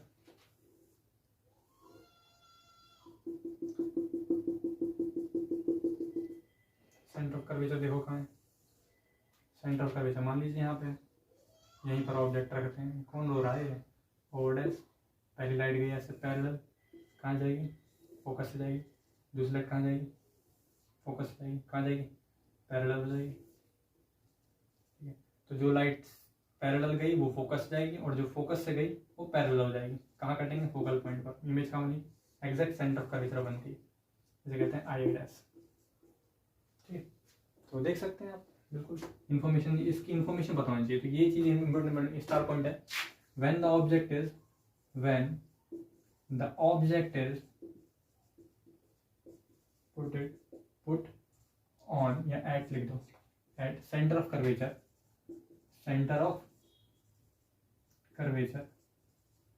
then its image also formed at center of curvature, but in negative height। Negative height का मतलब क्या होता है? Imaginary नहीं है, negative height मतलब उल्टा बना हुआ है। ठीक है, उल्टा बनेगा, साइज सेम होगा और सेंटर ऑफ कर्वेचर बनेगा। याद रखना, सेंटर ऑफ कर्वेचर पर रखी वस्तु सेंटर ऑफ कर्वेचर पर ही बनता है। अरे कौन चिल्ला रहा है यार, मूड खराब हो जाता है कभी, कुछ नहीं कर सकते इनका, मिटाते हैं। पर एक बात देखने को मिल रही है, कंटिन्यूटी है ना, कंटिन्यूटी है उस बच्चे में जो चिल्ला रहा है, मतलब उसका जिसे वो खोज रहा है वो नहीं मिल रहा, तो उसे बार बार पुकारा जा रहा है। और एक्चुअली वो इसलिए रहा है क्योंकि मैं पढ़ा रहा हूँ, इसलिए वो बार बार बुलाया जा रहा है। पढ़ा रहा हूँ तो डिस्टर्ब करने का। मैंने कई बार ये देखा यार, कोइंसिडेंस क्या होता है? कोइंसिडेंस ऐसा होना चाहिए ना कि कभी कभी ना भी बैठे, पर जब भी मैं पढ़ाता हूँ तभी कुछ ना कुछ कोई चिल्ला रहा है, कोई कुछ हो रहा है, कोई कुछ ना कुछ होना है जरूर। मैं अक्सर देखा है। थर्ड पॉइंट के बाद आता है फोर्थ पॉइंट। फोर्थ केस है centre of curvature focal length के बीच में। When the object is at centre of curvature is between centre of curvature and focal length. यार मेरे दिमाग का एक बहुत खतरनाक खेल ये है कि मेरे दिमाग में किसी की आवाज चली जाती है, साला फिर मैं उसी का हो जाता हूँ। अब मेरे को साफ साफ इसकी आवाज आ रही है, पढ़ा नहीं पा रहा, तुम लोग को बिलीव नहीं होगा इस बात की। पता नहीं क्या डिसीज है, क्या है, वाला समझ में नहीं आता क्या। अगर किसी की आवाज मेरे कान में पड़ गई फिर मेरे बस सारी इन्फॉर्मेशन, सारी नॉलेज सब खत्म। शिट, क्या कर सकते हैं? When the object is between center of curvature, देखो कर्वेचर की स्पेलिंग गलत हो गई, CURVATURE सही। Try to ignore। When the object is between center of curvature and focal length के बीच में रखेंगे तो देखो कैसी इमेज बनेगी। देखो मुझे यार एक निर्वात चाहिए, मुझे लगता है मुझे बोर्ड लेके साला हिमालय पर्वत पर ले जाए, जहाँ साले कोई ना हो, मन खराब हो जाए, गाली नहीं देती मुझे कुछ। हाँ यार, कोई ना कोई बोलता रहता है। घर वालों को शांत कर सकते हैं, मोहल्ले वालों को शांत करा दोगे? मन खराब हो गया बहुत ज्यादा। कोई बात नहीं यार, ये पोल है, हाँ पोल है, क्या नाम है इसका? पोल। When the object is between center of curvature and focal length, center of curvature कहाँ है? C है, और focal length कहाँ है? F है। इसके बीच में ऑब्जेक्ट रखा गया यहाँ पर, तो इमेज कहाँ बनेगा? इसका नाम क्या ऑब्जेक्ट का? O dash. पैरेलल गई, फोकस जाएगा, और फोकस जाएगा, पैरेलल जाएगा, ये आई डैश। तुम एक बात नोटिस करो, जब कोई चीज इन्फिनिटी पर थी तो उसकी इमेज फोकस पर बननी थी। जब कोई चीज इन्फिनिटी पर थी तो उसकी इमेज फोकस पर बननी थी। जब मैं इन्फिनिटी और सेंटर ऑफ कर्वेचर के बीच में लाया तो इमेज इधर भागने लगी। कहाँ पर आ गई? इसके बीच में आ गई। जब मैं सेंटर ऑफ कर्वेचर पर लाया तो इमेज सेंटर ऑफ कर्वेचर पर आ गई थी। जब मैं और करीब लाया तो इमेज पीछे जा रही। तो आपने देखा कि जैसे जैसे ऑब्जेक्ट को पास लाया जाता है तो इमेज का साइज बड़ा होता चला जाता है। इसका मतलब क्या हुआ कि मिरर के जितना पास लाओगे, कॉनकेव मिरर के जितना पास लाओगे ऑब्जेक्ट को, तो ऑब्जेक्ट का जो इमेज का साइज है वो बढ़ता चला जाएगा। पहले छोटा सा साइज था, फिर बढ़ता चला गया। अब मैं फोकस पर रखूंगा, इसे नोट कर लेना। साइज देखते रहो, उसका कहाँ बनेगा? अब क्या बनेगा? सेंटर ऑफ कर्वेचर से पीछे इमेज बन रहा है, उल्टा बन रहा है, और साइज में थोड़ा बड़ा बन रहा है साइज में। थर्ड फोर्थ केस देखो क्या है। फोर्थ केस देखेंगे, फोर्थ तो हो गया, फिफ्थ केस है। When the object is between center of curvature, when the object is at focal point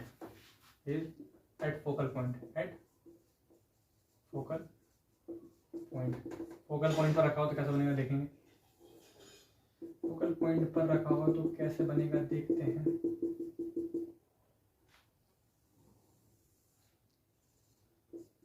ये होता है फोकल पॉइंट। यहाँ पर ऑब्जेक्ट को रख दिया, पहली लाइट गई पैरेलल, कहाँ जाएगी फोकस से, दूसरी लाइट कहाँ जाएगी सोचने वाली बात है। दूसरी लाइट कहाँ से जाएगी, दूसरी लाइट कहाँ जाएगी, जाएगी सेंटर ऑफ कर्वेचर से।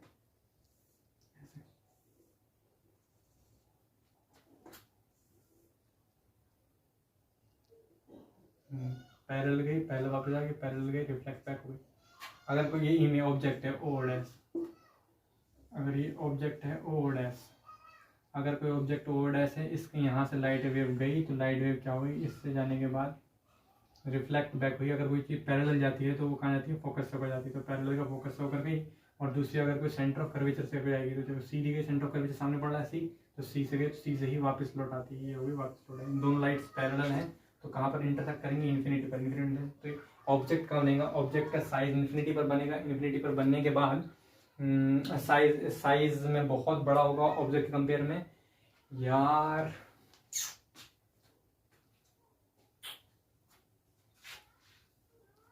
मुझे अपना इलाज करना पड़ेगा, इतनी ज़्यादा कंसंट्रेशन नहीं चाहिए होती किसी को, यहाँ इतनी ज़्यादा कंसंट्रेशन नहीं चाहिए होती किसी को।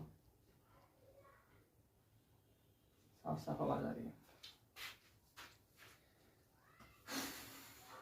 मेरे को लगता है कि अगर मैं कभी कोई भविष्य में प्रोफेसर बन गया या मैं किसी बहुत सारे बच्चों को पढ़ा रहा हूँ, मैं ज़्यादा गोली मार दूंगा किसी को अगर कोई स्वर मचाएगा तो। महसूस कर सकते हो कि मैं किसी को पढ़ा रहा हूँ, थोड़ा सा कोई बोलता है तो मुझे एकदम तगड़ा डिस्टर्ब हो रहा है, तो अगर कोई बच्चा पीछे बात कर रहा होगा तो उसको तो मैं गोली मार दूंगा यार। इसका इलाज कराना पड़ेगा यार, बहुत तगड़ा डिस्टर्बेंस, इसका इलाज करना पड़ेगा। तो कोई ऑब्जेक्ट अगर फोकल पॉइंट पर रखा हुआ है, तो फोकल पॉइंट पर रखा हुआ है तो अगर लाइट उससे जाएगी, फोकल पॉइंट पर रखा हुआ लाइट पैरेलल जा रही है तो पैरेलल के बाद फोकस रिफ्लेक्ट बैक होने में फोकस जाएगी और सी से आएगी, सी से वापस आएगी। तो इन्फिनिटी पर बनेगा, इमेज बनेगा इन्फिनिटी पर, नेगेटिव हाइट होगी उसकी, उल्टा होगा, रियल होगा और साइड में बड़ा होगा। बात करते हैं फोकल पॉइंट और पोल के बीच में हो, फोकल पॉइंट और पोल के बीच में। When the object is between focal point and pole, between focal point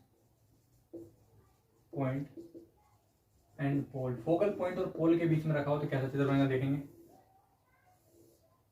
इस मार्कर के इंक खत्म हो गया आई थिंक, पर इसको हम यूज करके छोड़ेंगे क्योंकि हमारे पास नील इंक नहीं है। तो ये फोकल पॉइंट और पोल के बीच में है, तो मैं दिख तो रहा होगा, दिख रहा होगा यार, पिक्सल बिट रेट बढ़ा देंगे। फोकल पॉइंट ये है एफ, पोल है ये, यहां पर रख दिया ऑब्जेक्ट। अब देखते हैं कहाँ बनेगा। तो पहली बात, लाइट अगर पैरेलल जाएगी, ऑब्जेक्ट को कहते हैं ओ डैश, पैरेलल जाएगी तो फोकस होकर जाएगी। और दूसरी बात, सी से जाएगी तो सी से वापस आएगी।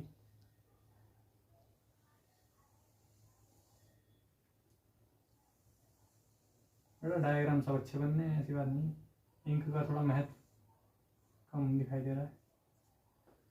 ठीक है, तो यहाँ तो ये कटने से रहे क्योंकि डाइवर्स हो रहे हैं, इसलिए हम पीछे मिलाएंगे।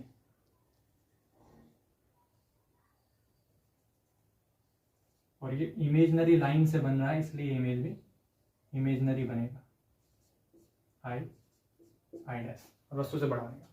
तो ये एकमात्र केस होता है जब कभी ऑब्जेक्ट को फोकल पॉइंट, जब कभी ऑब्जेक्ट को फोकल पॉइंट और पोल के बीच में रखा जाता है, जब कभी ऑब्जेक्ट को फोकल पॉइंट और पोल के बीच में रखा जाता है, तो उस ऑब्जेक्ट की इमेज सिर्फ इस केस में ही सीधी दिखाई देती है, वरना हर केस में उल्टी होती है। ये ऑब्जेक्ट की इमेज सीधी होती है, इमेजिनरी होती है, सीधी होता है, इमेजिनरी होता है और साइड में वस्तु से बड़ा होता है। तो ये सब चीजें आप याद रखेंगे। तो ये सारे कौन केव से रिलेटेड इमेजेस थी। अब बात करते हैं कॉन्वेक्स से रिलेटेड। कॉन्वेक्स से रिलेटेड जो फिफ्थ केस था, तो सिक्स्थ केस है कॉन्वेक्स से रिलेटेड। कॉन्वेक्स से रिलेटेड, कॉन्वेक्स से रिलेटेड,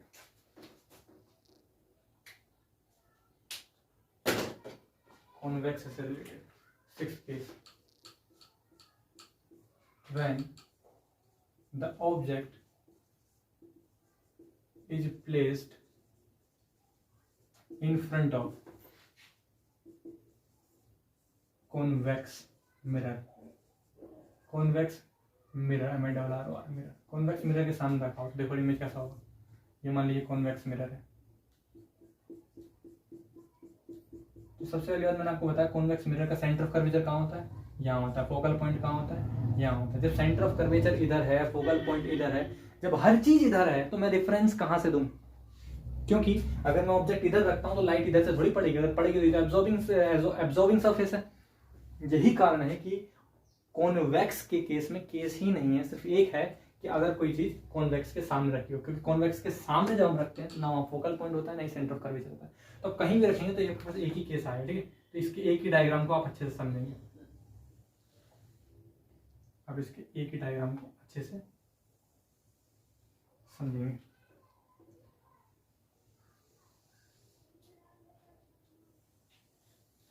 ठीक, यहाँ पर मैंने ऑब्जेक्ट रख दिया, मान लो यहाँ पर रख दिया, ठीक है। वस्तु का नाम क्या होता है, ओ डैश। पहली लाइट गई पैरेलल, पैरेलल कहाँ जाएगी, फोकस से जाएगी। जो लाइट पैरेलल होगी वो फोकस जाएगी, एब्सोल्यूट। दूसरी लाइट जो है सी से जाएगी,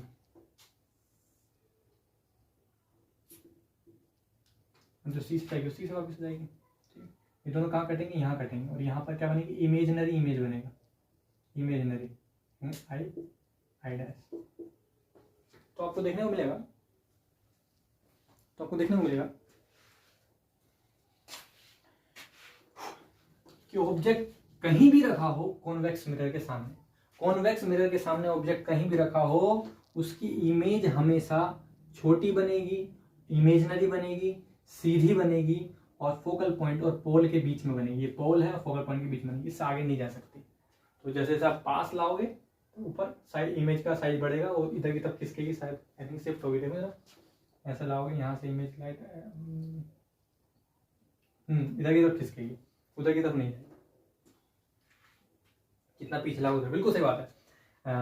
हाँ बिल्कुल सही बात है। ऑब्जेक्ट को जैसे जैसे मिरर के पास लाओगे तो उसका इमेज का साइज बढ़ेगा, लेकिन कभी भी वो जो है फोकल पॉइंट के पार नहीं जा सकती, छोटे रहेगा साइज, ठीक है।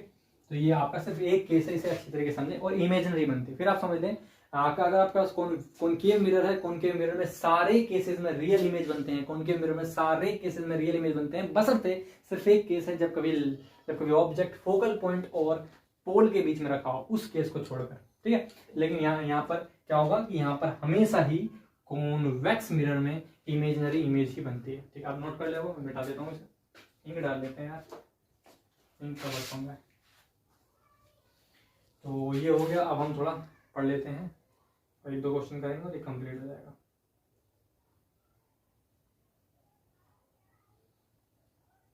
डल चुकी है, ओके।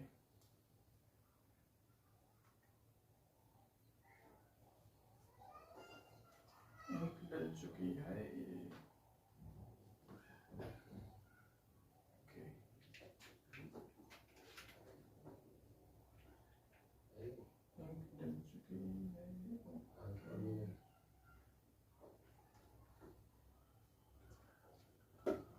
इसे मिटा देते हैं डायग्राम को, फिर पढ़ते हैं हम लोग मैग्निफिकेशन पावर किसे कहते हैं, लीनियर मैग्निफिकेशन किसे कहते हैं, लीनियर मैग्निफिकेशन। और फिर लीनियर मैग्निफिकेशन बाद न्यूमेरिकल करेंगे 2-3 और हमारा रिफ्लेक्शन कंप्लीट है।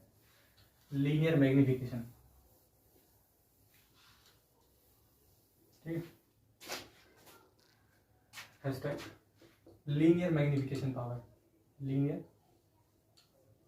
मैग्निफिकेशन, लीनियर मैग्निफिकेशन को कहा जाता है हिंदी में रेखीय आवर्धन। रेखीय आवर्धन, रेखीय आवर्धन का मतलब होता है कि कोई लेंस है जो कि ऑब्जेक्ट के साइज को बढ़ा रहा है, कोई लेंस है जो कि ऑब्जेक्ट के साइज को घटा रहा है, तो ऑब्जेक्ट के साइज को इमेज की कंपेयर में कितना बढ़ा रहा है या कितना घटा रहा है, उस गुणांक को रेखीय आवर्धन कहा जाता है। तो जनरली ये क्या होता है, इमेज की लेंथ अपॉन ऑब्जेक्ट लेंथ को ही रेखीय आवर्धन कहा जाता है। इमेज की लेंथ अपॉन ऑब्जेक्ट की लेंथ को रेखीय आवर्धन कहा जाता है। उदाहरण के तौर पर मैं आपको एक एग्जांपल देता हूँ एम्पलीफायर गुणांक के आधार पर। जैसे मान लीजिए आप कोई इलेक्ट्रॉनिक्स का इक्विपमेंट लेते हैं, जैसे मान लीजिए आपके पास एक एम्पलीफायर है।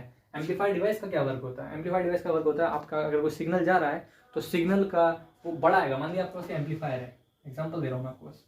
मान लीजिए आपके पास ये एम्पलीफायर है और यहाँ से आपने एक सिग्नल दिया ये, और ये इसको बढ़ा दिया इसने, इसकी इंटेंसिटी को। तो मैंने कहा भाई यहाँ पे इंटेंसिटी इसकी 20 थी, यहाँ 20 थी, और यहाँ पर इसकी इंटेंसिटी जो है वो 200 हो जाती है। तो मैंने बोला यार ये तो बढ़ा रहा है, मैंने बोला कितने गुना बढ़ा रहा है। तो ये बाद वाली जो चीज़ है इसको इस वाली चीज से भाग देना पड़ेगा 200/20, जब 0 0 कट गया और 2 एकम 2 10 बार, ऑब्वियसली 10 से गुणा कर लो 200 आ जाएगा, नहीं मान रहे फिर से भाग कर लो 200/20, 0 0 कट गया 2 एकम 2 10 बार, तो जो 10 आया है उसे एम्पलीफिकेशन फैक्टर कहा जाएगा। क्या कहा जाएगा? एम्पलीफिकेशन फैक्टर कहा जाएगा। ठीक है, तो ये आ गया एम्पलीफिकेशन फैक्टर। उसी प्रकार से मान लीजिए एम्पलीफाई ना होकर यहाँ पर कोई मिरर होता और हमने मिरर से कहा मिरर जी मैं आपके सामने एक ऑब्जेक्ट रख रहा हूँ, मिरर जी मैं आपके सामने एक ऑब्जेक्ट रख रहा हूँ ओ डैश, आप उसका जरा प्रतिबिंब बना देना। उन्हें जो वट एवर करके गुणा करके प्रतिबिंब बना दिया। तो मैंने कहा यार तुमने तो प्रतिबिंब को छोटा या बड़ा बनाया, कितने गुना छोटा या बड़ा बनाया? बस सिंपल सी बात है, जो आउटपुट आया है उस आउटपुट को इनपुट से भाग दे दो, मतलब आउटपुट को आई डैश को इनपुट से भाग दे दो, ओ डैश से भाग दे दो, तो आपको पास क्या मिल जाएगा? एम्पलीफिकेशन फैक्टर मिल जाएगा, जिसे लीनियर मैग्निफिकेशन कहा जाता है। मैग्निफिकेशन कहा जाता है। तो इसे क्या कहते हैं?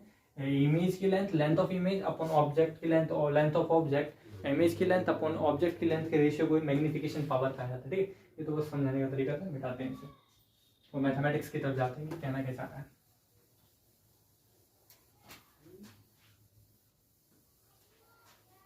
लीनियर मैग्निफिकेशन पावर, ठीक है। The ratio of length of image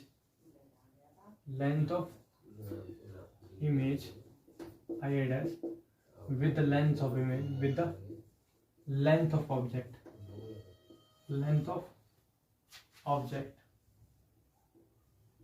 O dash is called linear magnification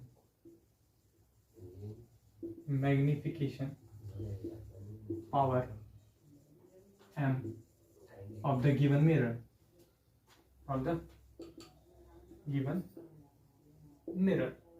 M is equal to length of object, length of image O dash upon length of object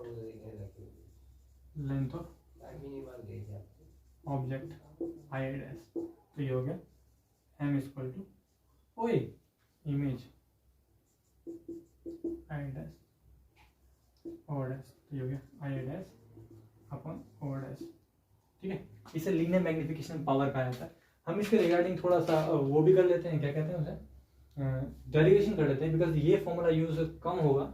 ये formula M dash minus के we upon you जो है वो ज़्यादा use होता है। तो मैं जरा थोड़ा सा रिगार्डिंग थोड़ा सा मीठा सा बिल्कुल डेरिवेशन करते हैं, फिर समझ में जाएगा आपको कहना क्या चाह रहा हूँ। ठीक है, तो इस चीज को हमें समझना है, लीनियर मैग्निफिकेशन पावर इसे कहते हैं। ये नोट करना है तुम्हें सब, जो मैं लिखूँ तो लिखना ही है, जो मैं नहीं लिखा सिर्फ बोल रहा हूँ उसमें भी कुछ उसमें से भी कोई चीजें उठा के लिखना। ऐसा नहीं है सिर्फ जो बोर्ड पे लिखे वही उतार, कोई भी चीजें मैं अच्छी बता दे रहा हूँ तुम लिख लेना। ठीक है,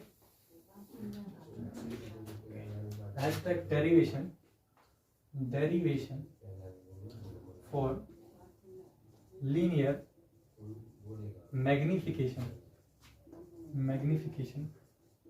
पावर, लीनियर मैग्निफिकेशन पावर का डेरिवेशन देखेंगे। पावर देखो, मान लीजिए आपके पास मिरर है, कौन सा मिरर है भाई? है कौन के मिरर है? इस पॉइंट को क्या कहते हैं? पोल कहते हैं। पोल माने ध्रुव।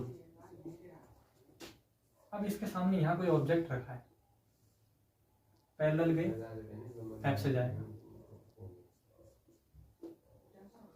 और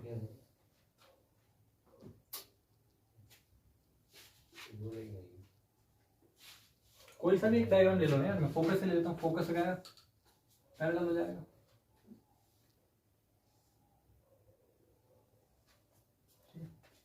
या ए डैश हो गया, ओ डैश हो गया। ठीक, लाइट पैरेलल गई तो फोकस से जाएगी और फोकस से जाएगी तो पैरेलल हो जाएगी, कोई डाउट नहीं। पोल से ऑब्जेक्ट तक की डिस्टेंस को यू कहते हैं, बिल्कुल सही बात है। पोल से इमेज तक की डिस्टेंस को भी कहते हैं, बिल्कुल सही बात है। ठीक, ऑब्वियस बात है। करना क्या है हमें, इस ऑब्जेक्ट डायग्राम उतारने के बाद, ठीक है, इस डायग्राम को उतारने के बाद फिर आगे बनाना, इस डायग्राम को उतारने के बाद आगे बनाना, इस पॉइंट को डॉट डॉट करके से मिलाएंगे और इस पॉइंट को डॉट डॉट करके से मिलाएंगे। मिला था, ठीक है। In given diagram, in given diagram triangle POO dash and PII dash, triangle PII dash are similar है। तो सिमिलर ट्रायंगल बन गए ये वाले डॉट डॉट वाला और ये वाला। तो वो रूल लगाएंगे खड़ी बटे खड़ी बराबर पड़ी बटे बड़ी। तो बड़े वाले ट्रायंगल का खड़ी देखेंगे कितना है ओ डैश, बटे इसकी खड़ी कितनी है आई डैश, बटे ऊपर वाली पड़ी कितनी है PO, इसकी पड़ी कितनी है PI, ठीक है। अब ध्यान क्या रखना है आपको, इमेज फॉर्मेशन के लिए आपको साइन कन्वेंशन का ध्यान रखना है।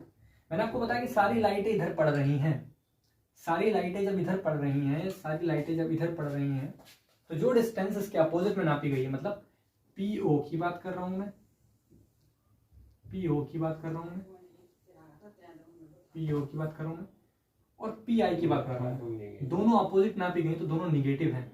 वेयर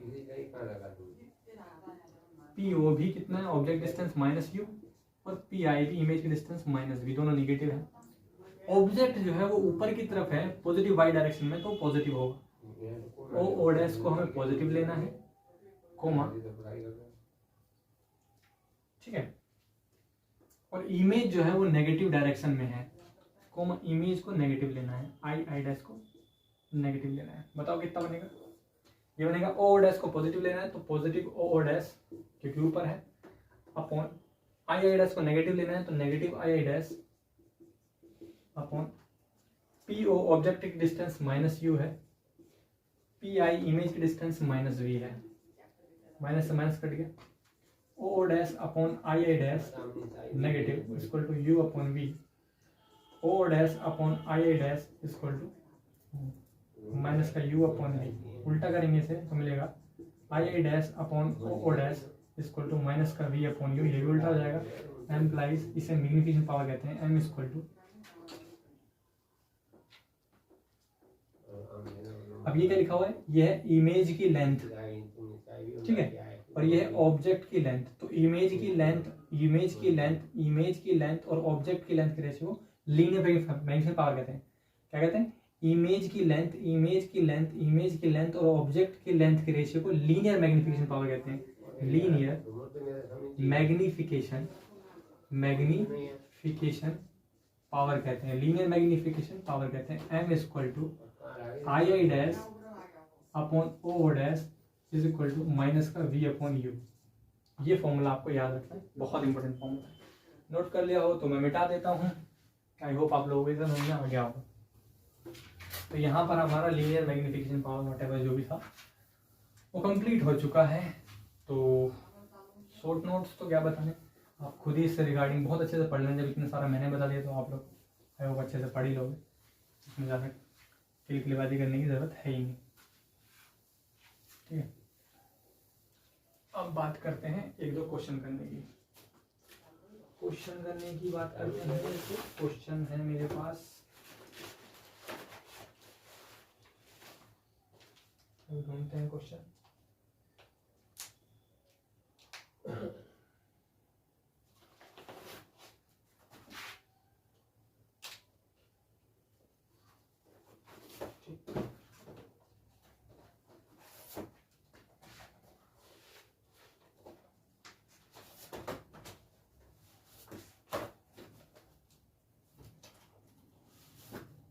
ठीक है, क्वेश्चन इसमें है,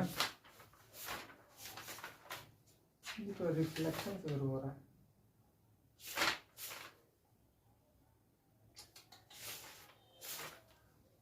देख रहे हो तुम लोग, रिफ्लेक्शन को मैंने इतना इजी समझाया है कि एक जमाने में रिफ्लेक्शन के क्वेश्चन ही नहीं लिखे, अगर तो इनसे काम चल जाएगा। तो भाई लोग रिफ्लेक्शन के क्वेश्चन नहीं हैं, ढूंढने पड़ेंगे यार। इजी होते हैं, इतने बहुत इजी होते हैं, इच्छा थी करवाने की, मिल नहीं रहे, काश मिल जाए, लेंस से मिल जाए,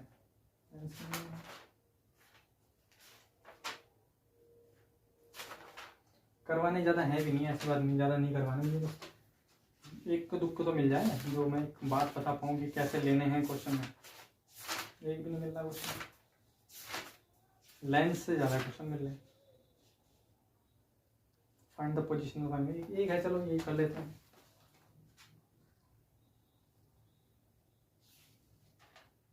बहुत ही अच्छा क्वेश्चन है ये तो।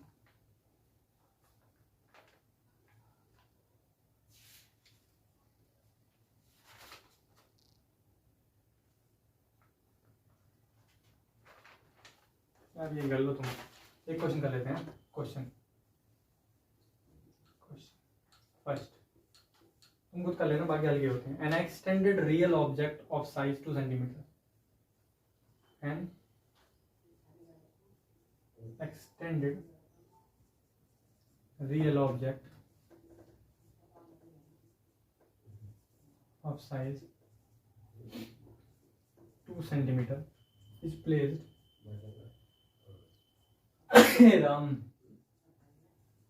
placed perpendicular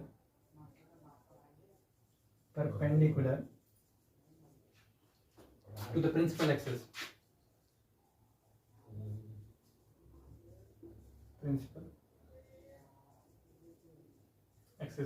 of a converging lens, of a principal axis of a converging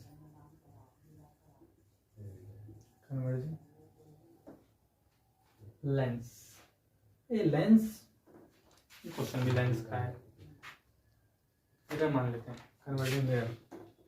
ये सारे क्वेश्चन लेंस के ही हैं यार। मिरर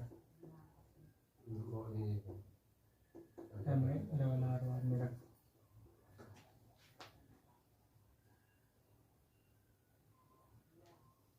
और focal length 20 centimetre, focal length 20 centimeter. The distance between the object and the lens is the distance between the object and the lens is 30 centimeter. Find the local magnification produced by the lens. Find linear magnification power. Linear magnification power. Find height of image.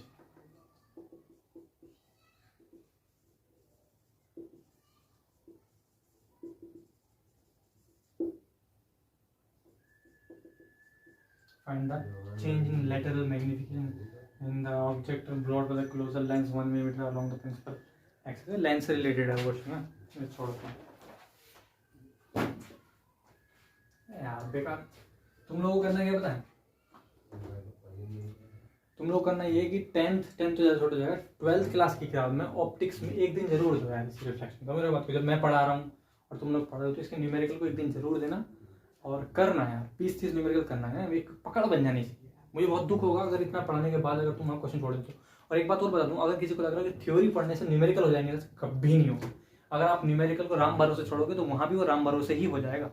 इसलिए मैं यही दरख्वास्त है मेरी, 12th की book लेकर reflection के question जरूर करें। 10 कर लो बस यार, ज़्यादा नहीं, 10 कर लो, ईजी कर लो, कोई दिक्कत नहीं, पर करो, है ना। ये बहुत अलग क्वेश्चन है यार ये क्या। N extended real object of size 2 centimetre, object का साइज दे रखा है गिवन। सॉल्यूशन देखो इसका, सॉल्यूशन ऑब्जेक्ट का साइज कितना है, over dash equal to 2 centimetre है। पूछा क्या, place perpendicular to the principal axis of the converging lens. Converging क्या होता है? कन्वर्जिंग जो इकट्ठा करता है, डाइवर्जिंग जो फैलाता है। तो डाइवर्जिंग तो ये होता है, कन्वर्जिंग कॉन्वेक्स होता है, कॉनकेव होता है। तो कॉनकेव लेंस हमारे पास क्या है? Concave, concave, concave, concave, focal lens positive, okay. Mirror और द फोकल लेंथ 20 सेंटीमीटर है, एफ इक्वल टू कितना हो गया? 20 सेंटीमीटर है, 20 centimetre is distance between the object and the lens। u दे रखा है कितना? 30 सेंटीमीटर। u दे रखा है कितना? 30 सेंटीमीटर। माइनस का 30 सेंटीमीटर लेंगे क्योंकि ऑब्जेक्ट हमेशा नेगेटिव डायरेक्शन में ही रखा जाता है। इसलिए कह रहा हूँ क्वेश्चन करना है यार। क्वेश्चन नहीं करोगे तो पकड़ बात नहीं समझ पाओगे क्या आंसर है। क्यों लिया नेगेटिव? क्योंकि ऑब्जेक्ट कॉन्वेक्स में, कॉनकेव मिरर के सामने कहीं भी रखो नेगेटिव ही रखा जाएगा ना। सामने रख रहे हो तो पोल्स नेगेटिव डायरेक्शन लगाओ। वी नो दैट फॉर्मूला क्या होता है? 1/f = 1/v plus 1/u solve कर दो। 1/4 फोकल लेंथ कितना 1/20 सेंटीमीटर, 1/v कितना है नहीं पता निकालना है, मतलब 1/u कितना है 30 सेंटीमीटर है, इसको इधर लाओ 1/20 plus 1/30 equal to 1/v। LCM लेंगे 3 दूनी 6 60 आ गया, 2 3 6 3 आ गया, प्लस 3 दूनी 6 2 आ गया इक्वल टू 1/v। 20 3 60 3 ऊपर आ गया, 3 दूनी 60 2 ऊपर आ गया, 3 और 2 5 5/60 equal to 1/v। 5 second 5 5 second 5 बचा 1 10 हो गया, 5 दूनी 10 12 हो गया, एम्प्लाइज 1/12 इक्वल टू 1/v।